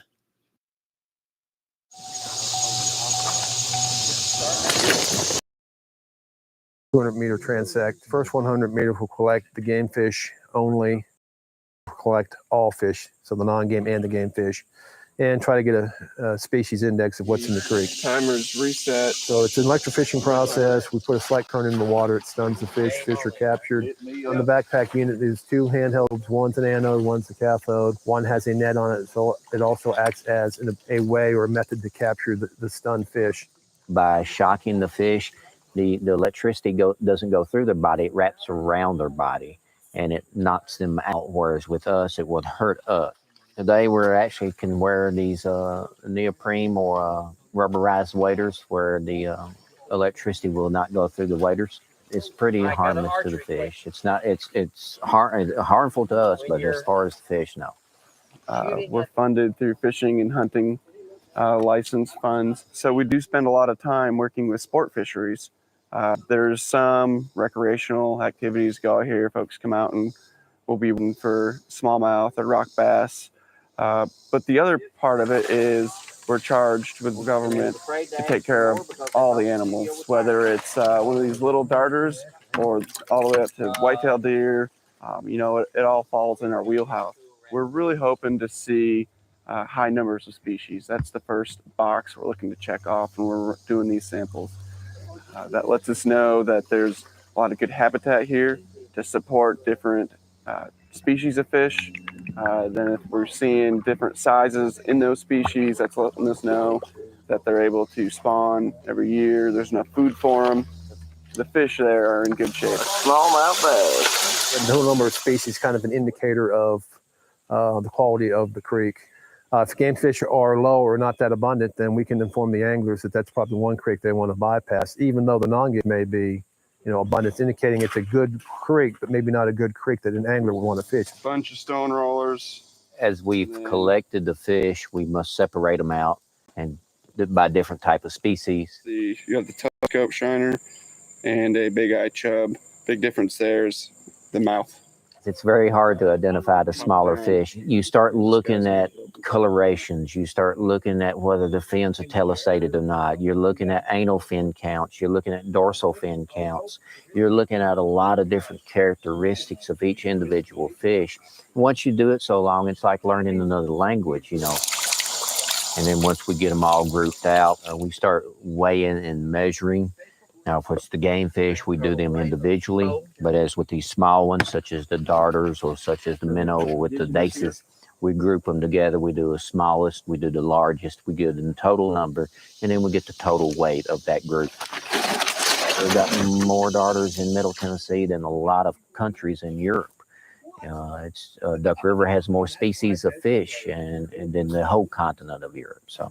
This goes into our statewide database, and it will be available in the future if there are issues with pollution or land development. We'll have baseline data, total number of species were present at this date, at this time it was initially sampled, and then we can compare prior to and then after maybe an event, be it construction or be it some kind of development. So it's a good baseline indicator of what we have prior to any kind of event occurring, be it natural or a developmental event.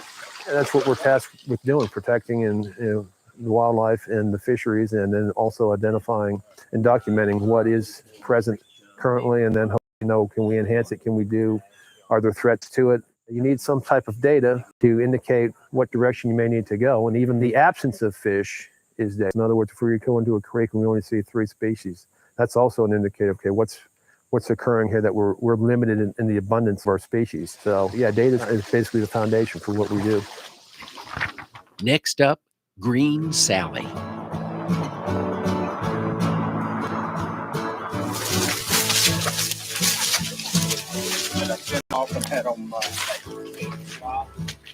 We're out on Bear Hollow Wildlife Management Area. I'm following a group of researchers, and we're looking for green salamanders.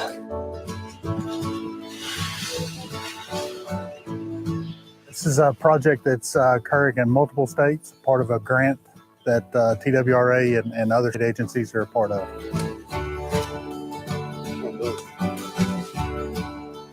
They don't like that much water. Since they're plethodontids, everything goes through the skin. Too much water, they'll absorb too much water, and it's not good for them. Plethodontid? Lungless. So they breathe through their skin.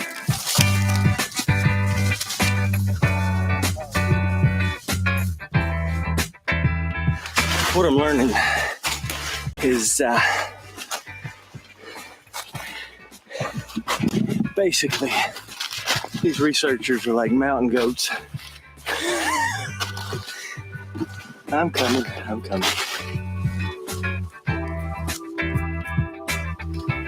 Oh, you're on to me now, aren't you? All right. What makes this difficult is that this animal, the green salamander, is a 3 to 5 inch animal. We are on Bear Hollow Mountain, which is thousands of acres of land. The habitat that we're looking in is rock outcroppings. And these animals, 3 to 5 inches long, they look like, their markings on their back look like lichen, which is you see on all the rock around here. They like to get in the crevices along these rock outcroppings. So first, you got to be able to see one. Second, you got to be able to get them out of the crevice.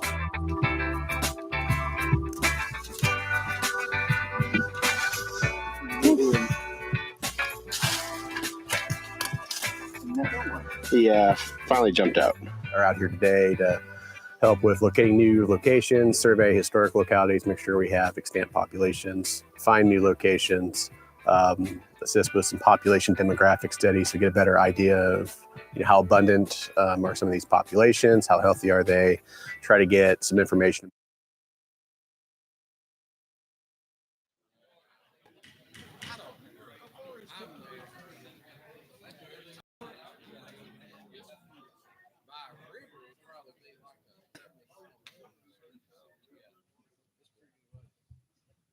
Alrighty. Welcome back, everyone. Going to everybody back. I want to recognize Chairman Hank Wright with Fisheries. Thank you, Madam Chairman Box. I'd like to call Jason Henegar to the podium again, please, for the preview of the commercial fishing changes.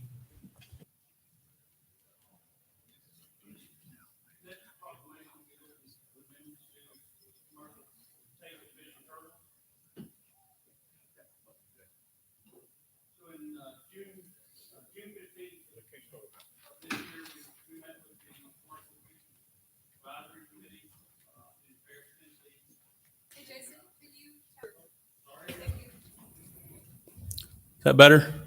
Okay.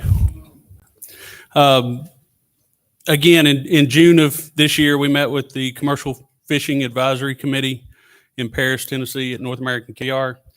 And at that time, they brought to us their recommendations for changes in the commercial proclamation.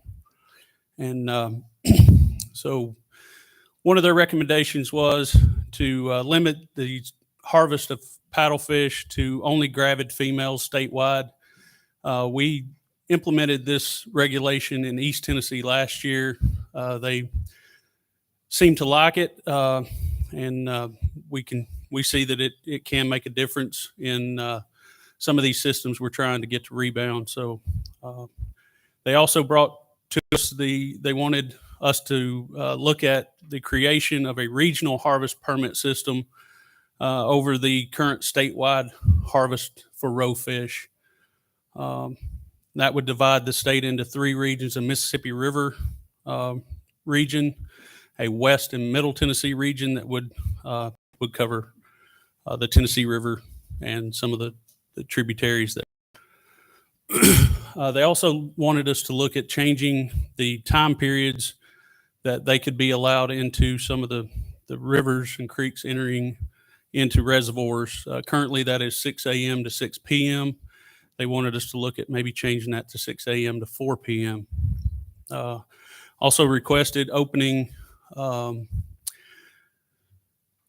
on the Mississippi River that are currently closed due to contaminants warnings from TDEC to navigation, and also opening boat ramps in Shelby County above I-40 bridge up to Mississippi River Mile 345 for navigation to and from open waters. And then also they wanted a section from Mississippi River Mile 741.5 to River Mile 745 open to commercial take of invasive carp and paddlefish species.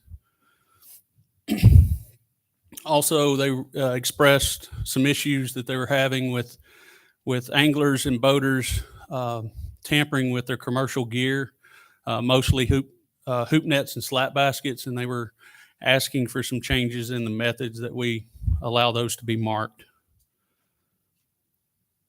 So TWRA is bringing today these proposed changes to the commercial proclamation. We would like to bring forth proposal to open closed waters on the Mississippi River from I-40 Bridge, Mississippi River Mile 735 upstream to River Mile 745 to use of boat ramps and navigation. This would allow commercial fishermen the ability to maneuver downstream from those open waters with boats loaded with Asian carp and gear, make a much safer boat ride instead of traveling upstream against current and against winds a lot of times. They could travel downstream to those boat ramps and have a safer situation. Also, we recommend to moving forward on the harvest of only gravid females statewide. That seems to be a regulation that is good for the population, and also commercial fishermen are okay with as well. And then we will move forward in creating a regional harvest permit system for roe fish. That would be.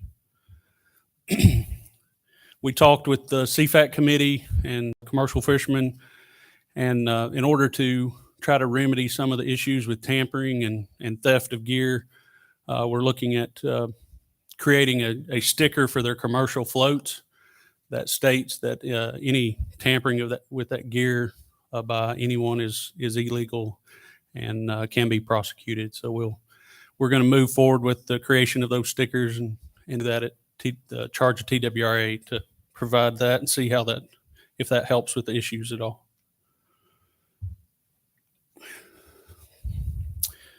So this is just the language in the current proc, and we would be adding the underlined section there at the bottom, just that to allow boat ramps to be used in navigation of the use of those natural waters in the Mississippi River from above I-40 Bridge at Mississippi River 735 to Mississippi River Mile 745, permissible for navigation only to open waters commercial fishing.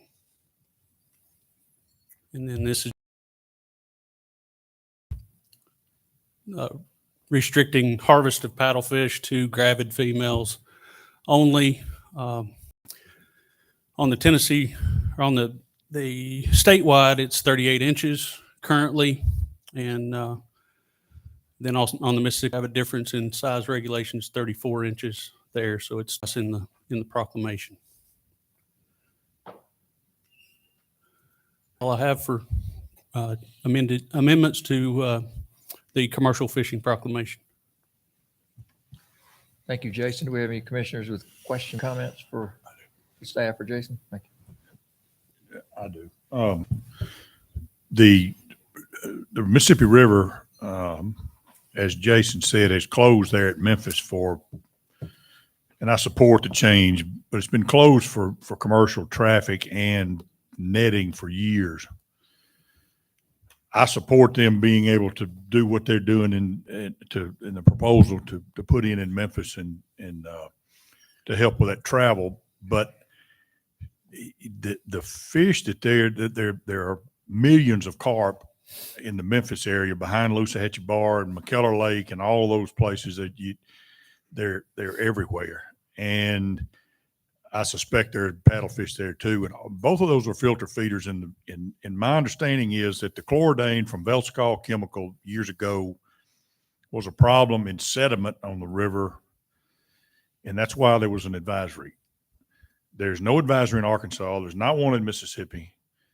And I don't know how that advisory could apply upstream from the Loosahatchee.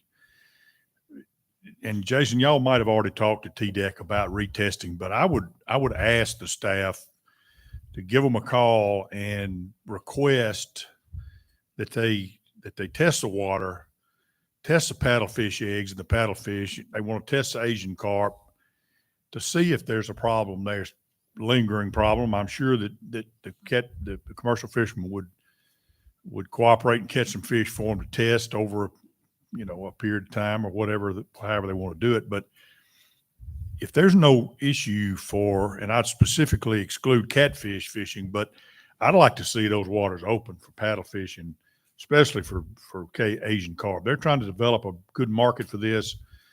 The demand is increasing. It would help them if they, this would help the supply. We're trying to get out of the subsidization of this market, and if they can develop a good one, this might help them. And I'd like to see that opened up. So if you're already doing it, thank you. If you're not, would you check with TDEC and see if they would consider retesting? We can do that. Thank you. Thank you, Commissioner Cox. Any others? I'd like something, Chairman. In talking to our commercial partners, I think this is just common sense and would address exactly the same reasoning that Commissioner Cox has just mentioned. And Chuck, if you'll follow up with that and working with the agency and helping to develop sound reasoning and common sense behind that, I think we can accommodate everybody here with the intentions and what's proposed. And I support the proposals as well as the expansion.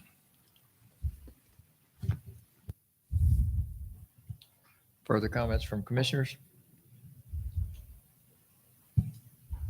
Okay, seeing none, we'll open for public comment. If you'll limit your comments to 3 minutes, and state your name, where you're from. We're glad you're here. Young, Paris, Tennessee. The commissioners pretty much answered my first question. The second was on the marking of our hoop and slat traps.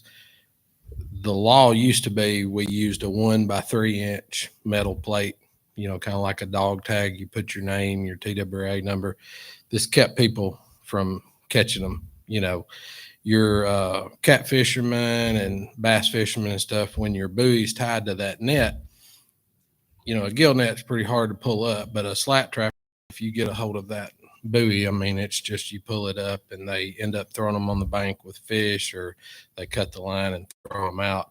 We're just asking maybe if we could go, that would be the number one way to fix it. If we don't want to do that, could we, if we have to mark it by a buoy, can we put the buoy, like, say, give a boundary of like 20 yards, where we could put an anchor, have a buoy over here, but have your net fishing here. That way law enforcement would know there's a net there. But if somebody hung that buoy, they're not going to pull your net up. It wouldn't be hooked to it. So, thank you.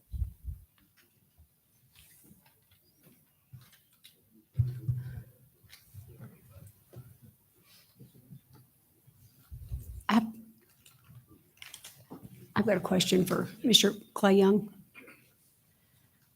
Yes, I know you're an important part of the Asian carp plan. I'd just be nice for everybody to know how many pounds for this year so far, and an idea how many pounds of Asian carp you've been able to retract? 2021 was 3.25 million, and we're pretty much on track to do that again this year. 750,000 pounds. Okay. Mm-hmm. 3.25. 3.25. Wow. Okay. Yeah. Clay, tell them about that one Yeah, that's night. just him. Yeah. Right. Clay, tell them That's about amazing. that one night y'all had at Graves Landing. This just right there at Oh, Pierce yeah. Lane Bridge. It's been, I guess, 2 weeks ago, my son-in-law went out, and if everybody kind of knows where Graves Landing is, it's when you're crossing the bridge going to Dover, it's that little boat ramp right there in the corner. He put in right there and started going out to the channel, and about 50 yards from the boat ramp, the depth finder started showing, a huge school of carp.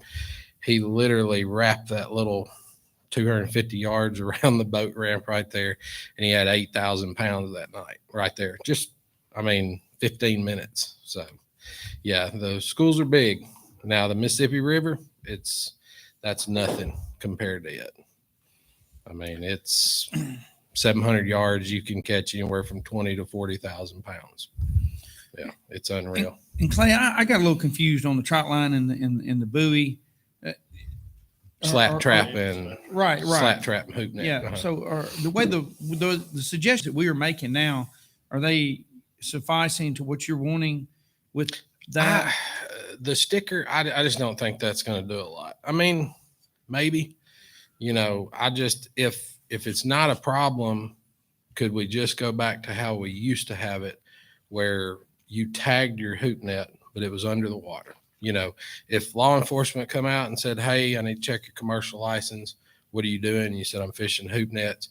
He followed you out there. You pulled your 8 or 10 hoop nets up. They made sure they had, Right. numbers on them. You Right. dropped them back Let 'em down. back down. Everything was good. Yeah. And it keeps people from getting them. I had 9 stolen on the Mississippi River 2 years ago, and they literally picked them up and carried them to the Arkansas side. And when the water fell, I was going down the bank, and there was my buoys. They had lined them up right above Brandywine down there, and they were fishing them, and if those buoys weren't on there, they'd have never found them. Got you. One more question. Yes, sir. Don't you have the potential, maybe even doubling your harvest if we? With the Mississippi River, what we're looking at there is, because the water, it can be -10 on the gauge, it can be 48 foot on the gauge. So you've got a 55-foot range here. That river goes up and down. So high water, most all the boat ramps are fine, but when you get low water from May, June, July, all the way sometimes into December, sometimes into January, like where we fish, you're limited to Richardson Landing, which is up in Tipton County. Well, it's a great boat ramp, but you've got a few dikes there and a few places to fish. And then you got 10 miles of nothing and 10 miles of nothing this way. It's just straight rock banks the rest of the way. And with Shelby Forest boat ramp being in such a mess down there, where it, like this time of the year, you've got 100-yard sandbar out there you can't put in. Even opening up navigation to Memphis, you're still having to, make that 4, 5, 6, 7 mile trip up to where you can fish and everything, pushing that load of fish in your boat. So if that 741 to 745, it was told to me by TDEC that was a buffer zone. The pollution from I think it was the late 70s, that was the Loosahatchee Down. That was a buffer up above it. There's just a lot of areas in there that we could target with very short trips, to carp fish. Thank you. All right. Okay. Thank you, Clay. Thank you.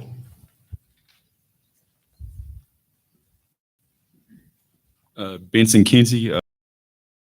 So I think another thing that would help as far as people stealing our gear is maybe at the signs at the lakes where commercial fishing is legal, is to put some sign there saying that commercial fishing is legal here, and it's illegal to mess with their gear and stuff. Just kind of educate the public, that commercial fishing is legal in Tennessee, because we have a lot of out-of-state guys coming to fish, and which is a good thing. So just education, that would, I feel like, help.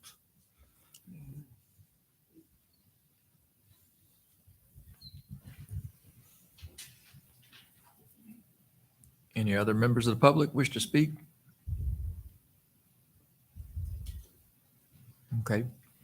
Jason, I had just a couple of questions I didn't get to ask earlier, and one was surrounding subsidies on the Mississippi River.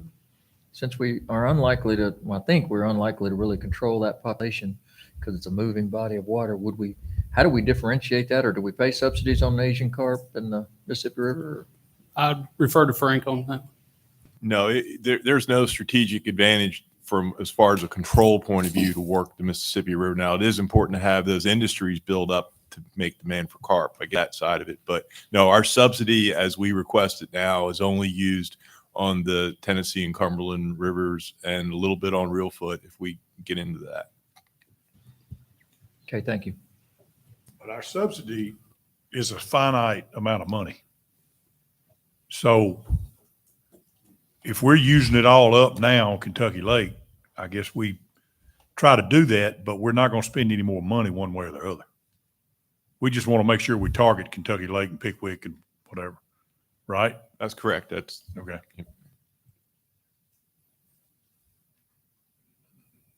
Okay, I'll turn it back over to Madam Chairman. Thank you, Chairman Wright. And thank you all for being here today that have spoken, the commercial fishermen, and we appreciate y'all being here. I'm going to move to the new communication committee.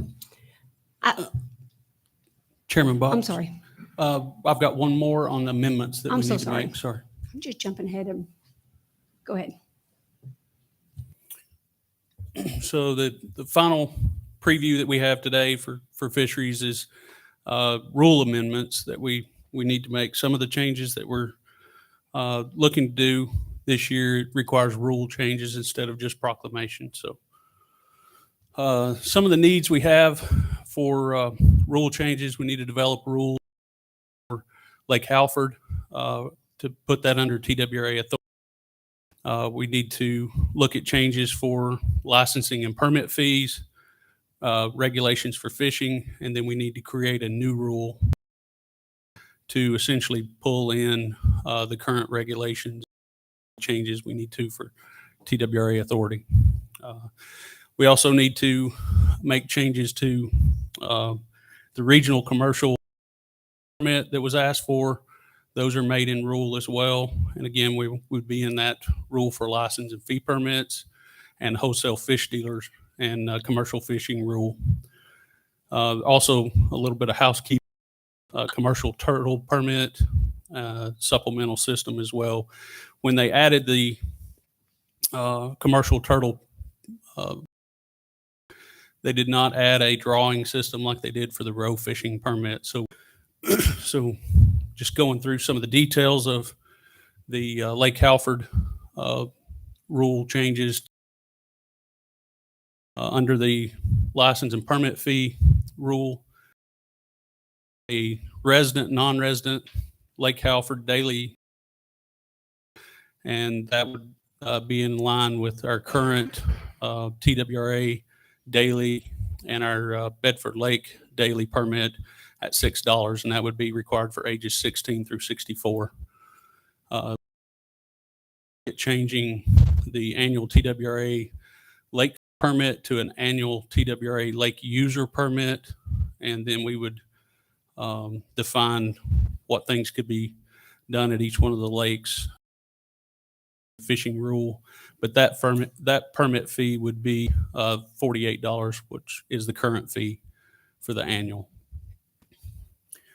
Under the rules and regulation for fishing, we would bring Lake Halford in as a TWRA lake, similar to the process of exemptions for those Lake Halford daily and the annual TWRA lake. Then under the new rule for Lake Halford, we would establish a lot of the rules and fees and rules for docks, of any other issues that we would have that we need permits for.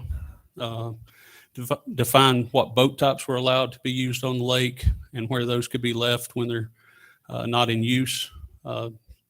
Simply that those would have to be tied to private docks and not just left on the lake bank.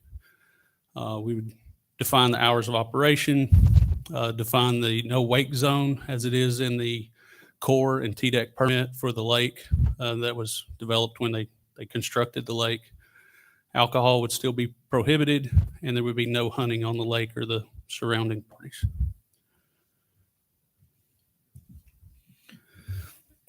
Moving on to the commercial fish and the regional row fishing permit and supplemental. currently our system is set up where we have 40 resident row fishing permits. And in order to be able to purchase that the next year, you have to have held that permit the previous year. So it provides priority to our current row fishermen. If we drop below that, if we sell less than 40 permits, those that are available go into a drawing system. And in order to put your name in for a drawing of a permit, you have to be a licensed commercial fisherman the previous year.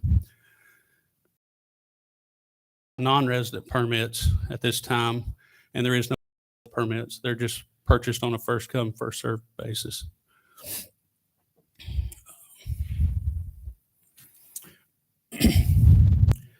And under this permit, they're allowed to fish statewide in waters that are open to commercial row harvest.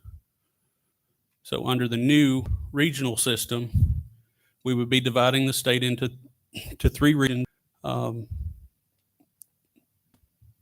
They would be restricted to the regions where they purchase a permit. The initial year, those 40 permit holders from last year will be able to purchase, and then in consecutive years, if they choose not to purchase those, we would reduce the number of permits till we get down to a goal for each region. That goal in rule would be 14 permits for the Mississippi River, 24 permits for West Middle Tennessee, and then 12 permits for Tennessee. What this would allow us to do is to manage both harvest and pressure more on a regional basis. But it would allow us to be able to model a little more what our populations may do from year to year, and it should reduce any need for further restrictions on size limits, numbers of nets, and things like that to be able to manage our paddlefish populations.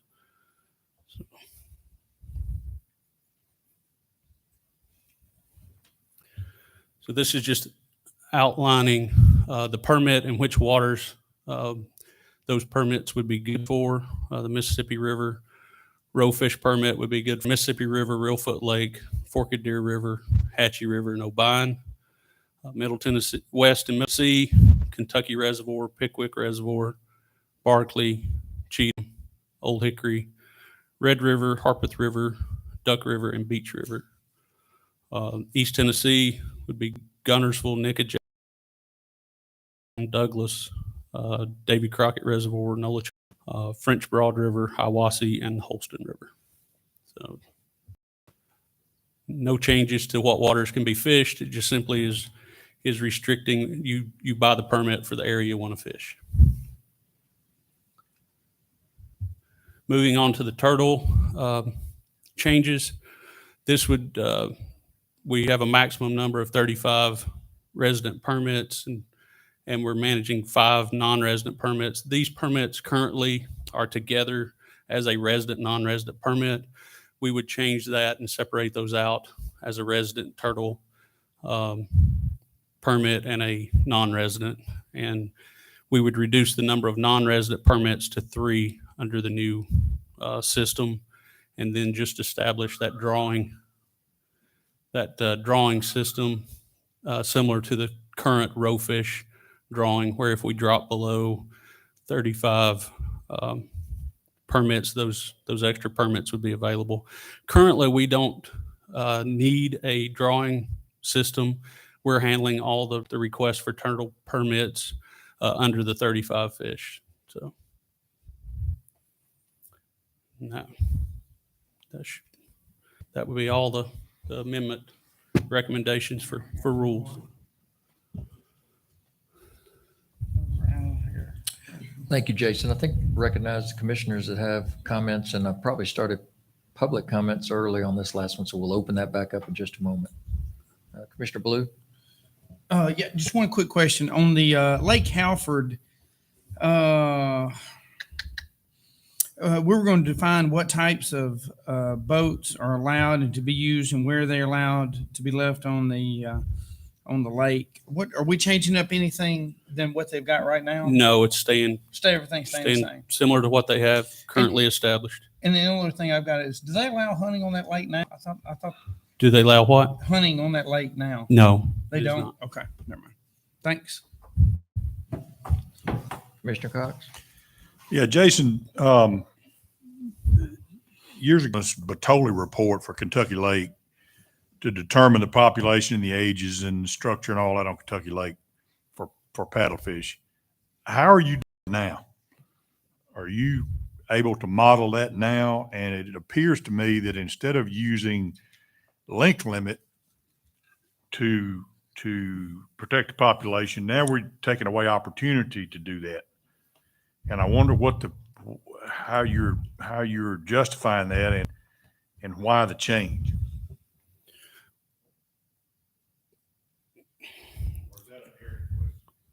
Eric, do you want to speak to that? You. Yeah, there. Eric Gaines, Tennessee Wildlife Resources Agency, the Commercial Fishing Coordinator. Currently, we do have a length limit, net restriction for all reservoirs and rivers in the state. But we don't have a necessarily restriction on how the fishermen can fish statewide.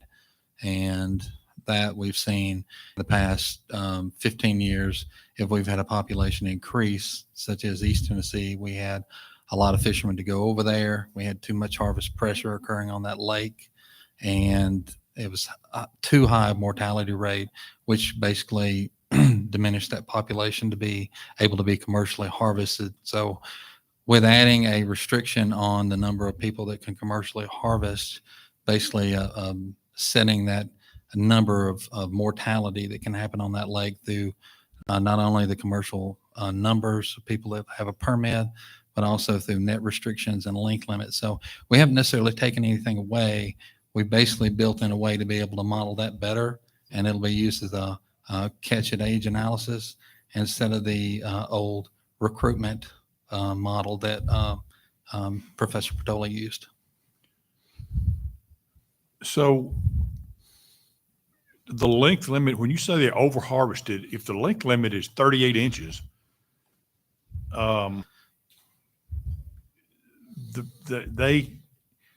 if they catch every fish over 38 inches, you've still got a breeding population. So how do you, I don't understand what changed from the historical limitations to protect Kentucky Lake basically. I don't know how taking away opportunities. If a guy isn't able to buy a permit and Kentucky Lake floods Tennessee River floods the whole year, he can't fish Kentucky Lake.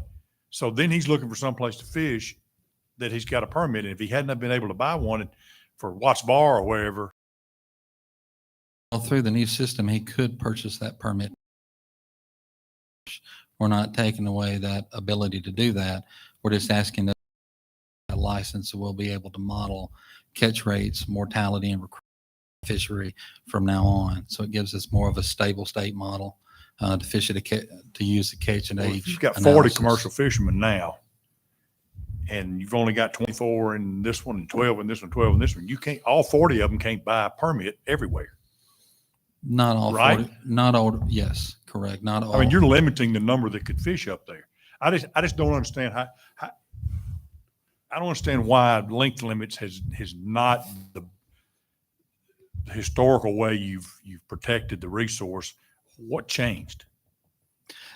Our information from when Phil Patoli or Dr. Patoli did that work till now has greatly improved. My understanding of that fishery is greatly improved through work that I've been working with Dr. Michael Woolberg from the Chesapeake Biological Station. He's the one that we partnered with for the study on the Mississippi River that I worked with North American Caviar to have that regulation on the Mississippi River put in place, and where we kept that regulation at 34 inches. So we didn't need to make an adjusted or a change to that regulation.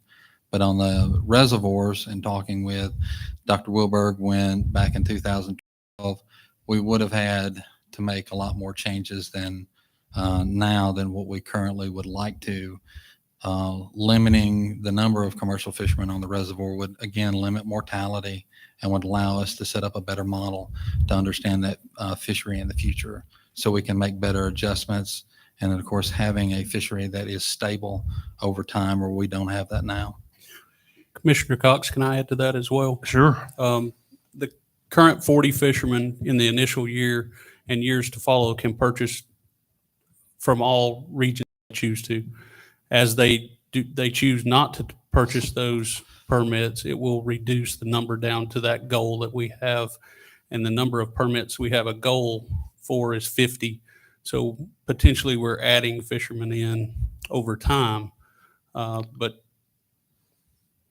initially they can purchase, we could sell 120 permits to these 40 current commercial fishermen. So it's not reducing right off the bat down to 50. So we're not telling them where they can or can't fish. They're telling us where they prefer to fish over time in their purchasing. Okay. Thank you.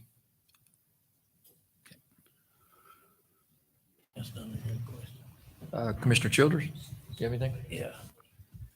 With these regulations, are we hurting the commercial fishermen? We don't feel like we will.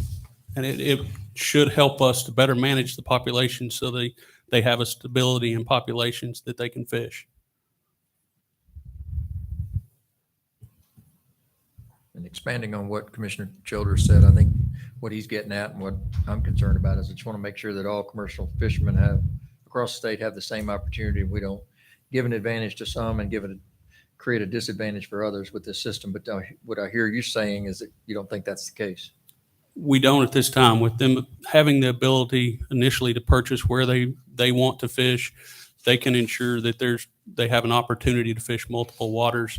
And then when they choose not to purchase those additional permits, that we'll lose those permits, but it'll be after they choose not to purchase those in other waters. So if they wanted to just continue fishing statewide permits, and they could continue to do that. Any other commissioners? Chairman Wright.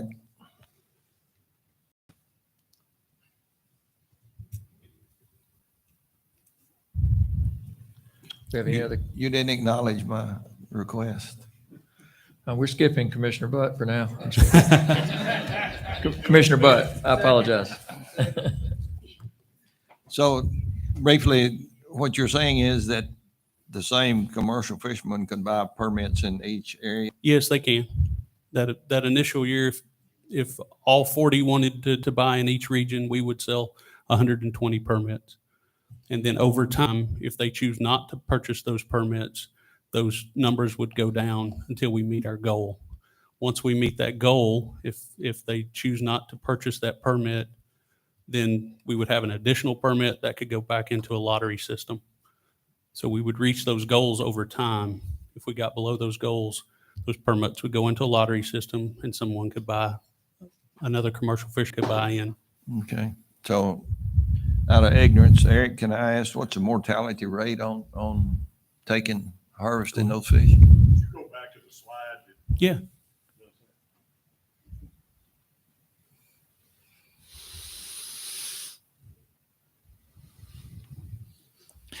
I apologize. Could you repeat that question? I said, out of my ignorance, what is the mortality rate on harvesting those fish? On Kentucky Lake, it can range between 20 and 70% a year. We've measured it almost to 70%. That's what led to the decline of paddlefish in Kentucky Lake. Okay. Thank you. I had another question on Lake Halford. In the meeting that I attended, there was much discussion about the already permitted docks and the fee that was associated with them, and the concern going forward what the permit fee would be on additional docks, if any, that we would allow. I didn't see that designated on here. Is that still in discussion? It is. Okay. And again, out of my ignorance, what kind of turtles are we allowing to be harvested in that permit? For most of the state, it is just common snapping turtles. There is some differences for reelfoot. There's species that are allowed from reelfoot that are different from the rest of the state, but the majority of the state is common snapping turtles only. Okay. So any soft shell? Eric, do you want to speak to that? Soft shell turtles can be harvested on reelfoot only. Okay. But no snappers? Snapping turtles too can be harvested on Okay. reelfoot. All right. So what you're saying is the only lake that soft shells can be harvested is reelfoot? Correct. Okay. So what's the logic behind that? That regulation was set up probably 30 years ago. And I'm not aware of that regulation and how that was put in place then. So my question was, if we're allowing commercial harvesting of turtles, and soft shells seems to be the preferred type of turtle, are the soft shells less populous than the snappers in certain areas, or? In certain areas, there can be a lot of both types of turtles. But that is the only place currently that we allow from soft shell to painted turtles to red-eared turtles to musk turtles to mud turtles to be harvested. I think the regulation put back in place or studied in 2010 looked at that as a viable population to be harvested for the market that we had in place at that time. So the agency felt like having that open to commercial harvest would be able to satiate the market demand. So would it be reasonable to maybe limit the number of soft shells in other areas, or just keep them from being harvested? I don't think we have that data at this time, do we, Eric? We do not, no. Okay, thank you. Madam Chairman, did you have a question? Jason, could you, for the public, just kind of give a short summary on how this looks? I know we can't implement this until the rule hearing's complete and filed and we get to that process. So what does it look like in 2 months? We don't have officers out there yet. We just have, it's mainly staying completely the way it was before we took over in July. Just kind of explain that to everybody. Yeah, I think we kind of have to continue as is with the old regulation, the county regulations, as we move these things into our authority. So I think it'll continue as is for right now. Okay. With the gate opening.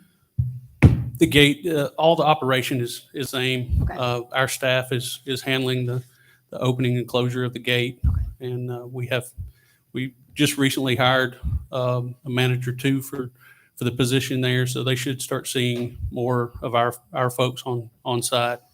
And I believe we're in the process, if we've not already, hired some technicians as well. So the positions are being filled. Everything should stay as is for now. So this should take effect if passed next summer or spring timeline maybe? We're hoping for July 1. The process that we're moving through is what we have to work with at this time. We're trying to work through that if we can. Hopefully it'll be sooner. That's what we're looking for right now. Perfect. Thank you so much. I have a quick question. What is the cost of the commercial paddlefish permits for The current cost for the supplemental is $1,220, and then the regional the cost for the regional permits will be $1,000 each. Okay. Any other commissioners with comments or questions? So that's going to cost them $3,000. Okay. We have anyone from the public who would like to comment?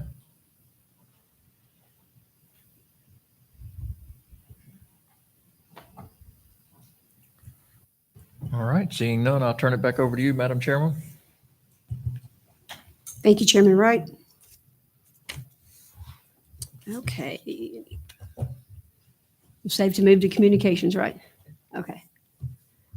I just want to touch on this briefly today, but I saw a need when I became chairman to have a communications committee more in line with the commission, the agency, maybe events in your area, just certain things that would, I think, help.